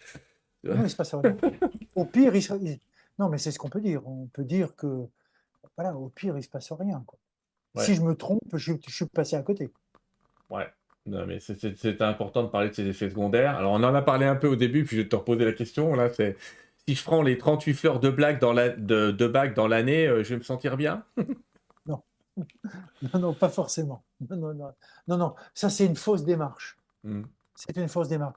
Vous vous êtes peut-être rendu compte, hein, j'ai l'impression d'avoir dit beaucoup de choses et je ne sais pas si forcément ça reste clair pour vous, mais en fait, je crois que si vous deviez retenir quelque chose des fleurs de bac à travers le propos qu'on aura pu avoir, c'est chacun de nous a une responsabilité étonnante dans le, les choix qu'il fait. Et les fleurs nous aident à travers les choix que nous faisons. Les fleurs ne nous font pas faire des choix que nous ne voulons pas faire. Les fleurs ne nous obligent à rien. Les fleurs ne nous feront jamais, comment dire, c'est pour ça que, par exemple, c'est une aberration. Au début, j'ai été souvent confronté à ça, de mettre en douce comme ça, par exemple, des dames bien intentionnées qui me parlaient de leur mari et qui me disaient, et si je leur mets en douce quelques gouttes dans son verre, et qu'est-ce qui va se passer? D'abord, ce n'est pas éthique, c'est absolument pas éthique. Et puis, deuxièmement, il y a de fortes chances que ça ne fonctionne pas. Parce que si la personne qui va boire ce verre d'eau ou de vin, si la personne n'a pas envie d'abonder dans le sens de ce qui lui est proposé par la fleur présente dans son eau ou dans son verre de vin, elle dira non, point. Et il ne se Hmm. passera rien parce qu'elle n'a pas envie que ça se passe. On a un rôle déterminant. On a un rôle essentiel, profond, indiscutable, quelque chose qui est sans nous, ça ne se passe pas. Ouais. C'est pour ça que c'est en même temps, moi ce que je trouve tout à fait remarquable dans cette démarche, et on la retrouve dans beaucoup de démarches d'accompagnement, c'est qu'en fait, elle compte beaucoup sur la puissance de l'intention qu'on a le désir de mettre en jeu. C'est-à-dire, en fait, c'est comme dans un jeu. Pour moi, j'ai toujours vu ça comme un jeu. Quand on joue au poker, par exemple, et que tu mises gros, tu, tu risques gros. Tu risques gros, mais les gains risquent d'être particulièrement élevés. Mais si tu ne mises rien, tu ne joues pas. Donc, tu ne participes à rien. Donc, qu'est-ce que tu fais là? Tu n'as qu'à faire autre chose. Point. Dans le truc, c'est ça. En fait, on peut miser petit, peut-être qu'on gagnera petit, mais ça nous permet de rester cohérent avec ce qu'on a envie de vivre. Mais dès qu'on commence à avoir envie de miser un peu plus gros et de plus en plus gros, alors avec les fleurs de bac, en fait, à la limite, Si on s'est trompé d'objectif, eh ben, il ne se passe rien. Mais si on a vraiment vu le truc et que on se dit: «Ça, c'est vraiment là-dessus que je veux agir, parce que j'en ai marre de vivre avec ce poids mort dans ma vie et j'ai envie de me libérer de ça et j'ai envie de respirer et de commencer à profiter de ce que je suis dans la vie qui m'est offerte», là, d'un seul coup, les enjeux deviennent considérables. Mais ça passe par ce moment de décision Mmh. et d'affirmation de son intention. Les fleurs ne le feront pas à ma place. Les fleurs ne le feront pas à ma place. C'est évident. C'est juste fantastique. Tu sais quoi? Je vais pas prendre d'autres questions. Je vais laisser les gens. Il est 11 heures en France quand même. Moi j'ai le temps, il est 17 Il est heures. Mais... 11 heures. Ouais, ouais, mais pour vous, il est Ouais. 11 heures. Moi, il est 17 heures. J'ai encore un peu de temps. Mais je voudrais, François, on sent ta passion de ces fleurs. On sent à quel point tu as été absorbé par ce sujet pendant longtemps. On imagine effectivement tes enfants en entendre parler par procuration pendant un bon bout de temps. Ouais. Mais je pense qu'ils les utilisent quand même, mine de rien. Ils vont demander conseil à papa de temps en temps. En tout cas, moi, je voudrais te remercier beaucoup de nous avoir laissé cette passion. Je vais vous inviter. Je vais te laisser les mots de la fin. Je vais te laisser les derniers mots de la fin, mais je vous invite, les amis. Je remercie encore énormément François. Tu nous as fait quelque chose de superbe. Tu as donné envie à plein de gens de découvrir ou Tant mieux. Mais tant mieux. redécouvrir ces élixirs floraux. J'espère que sa passion va vous transporter, les amis. N'hésitez pas à continuer à aller sur le site de François, vous renseigner. Il y a quelques vidéos, lire les livres, apprenez encore sur ce sujet-là. C'est tellement intéressant, ces remèdes informationnels qui, je vous le dis, je vous donne un avis personnel, sont pour moi les remèdes du futur. Et les remèdes du futur sont des remèdes informationnels. On pourra en parler avec des médecines russes, mais en ce moment, il ne faut pas prononcer le mot russe. Mais en tout cas, c'est un pays qui travaille beaucoup avec l'information et les techniques informationnelles. On verra ça dans une autre émission. La prochaine émission, les amis, c'est dans 15 jours, où là, on va parler aussi peut-être un peu d'information à travers l'hypnose, puisqu'on recevra le docteur Jean-Jacques Charbonnier, et on va à nouveau parler de TCH, de High Concept, de PCH. Vous verrez un petit peu ce que signifient tous ces acronymes avec ce médecin qui a décidé d'aider les gens à guérir sous hypnose pour les dernières pratiques. On verra ça ensemble. En tout cas, François, encore merci. Encore merci de nous avoir consacré du temps. Ton énergie, ta passion, elle est très très bien passée. Les gens ont adoré. Les amis, si vous voulez connaître les prochaines émissions, vous savez comment ça marche. Il faut cliquer sur le bouton en bas, la petite cloche, s'abonner, ce serait gentil. C'est sympathique. Et puis, je vais te laisser les mots de la fin en te remerciant encore et en te demandant, bah voilà, qu'est-ce que tu as envie de nous faire passer comme message pour la postérité d'Edward Bach ou pour la tienne? Non, mais alors c'est un truc vraiment très personnel, c'est-à-dire que, bah, tu le disais, on en parlait tout à l'heure, ça fait quand même pas mal d'années que je fonctionne là-dedans et je dois dire que, d'abord, ça m'a ouvert à énormément de choses, énormément de pratiques, de compréhension, de dynamique, voilà. Et puis ce qui me touche, intimement, profondément, c'est que j'ai tout le temps l'impression d'apprendre. J'ai tout le temps l'impression de découvrir, comme si, l'apprentissage de cette simplicité et de cette subtilité, ne faisait que s'épanouir, année après année. Donc moi, je demande qu'une chose, c'est que ça continue dans le même sens et je vous invite, j'espère vraiment que vous aurez un ressenti tout à fait similaire au mien, en tout cas au moins aussi, agréable que celui-là.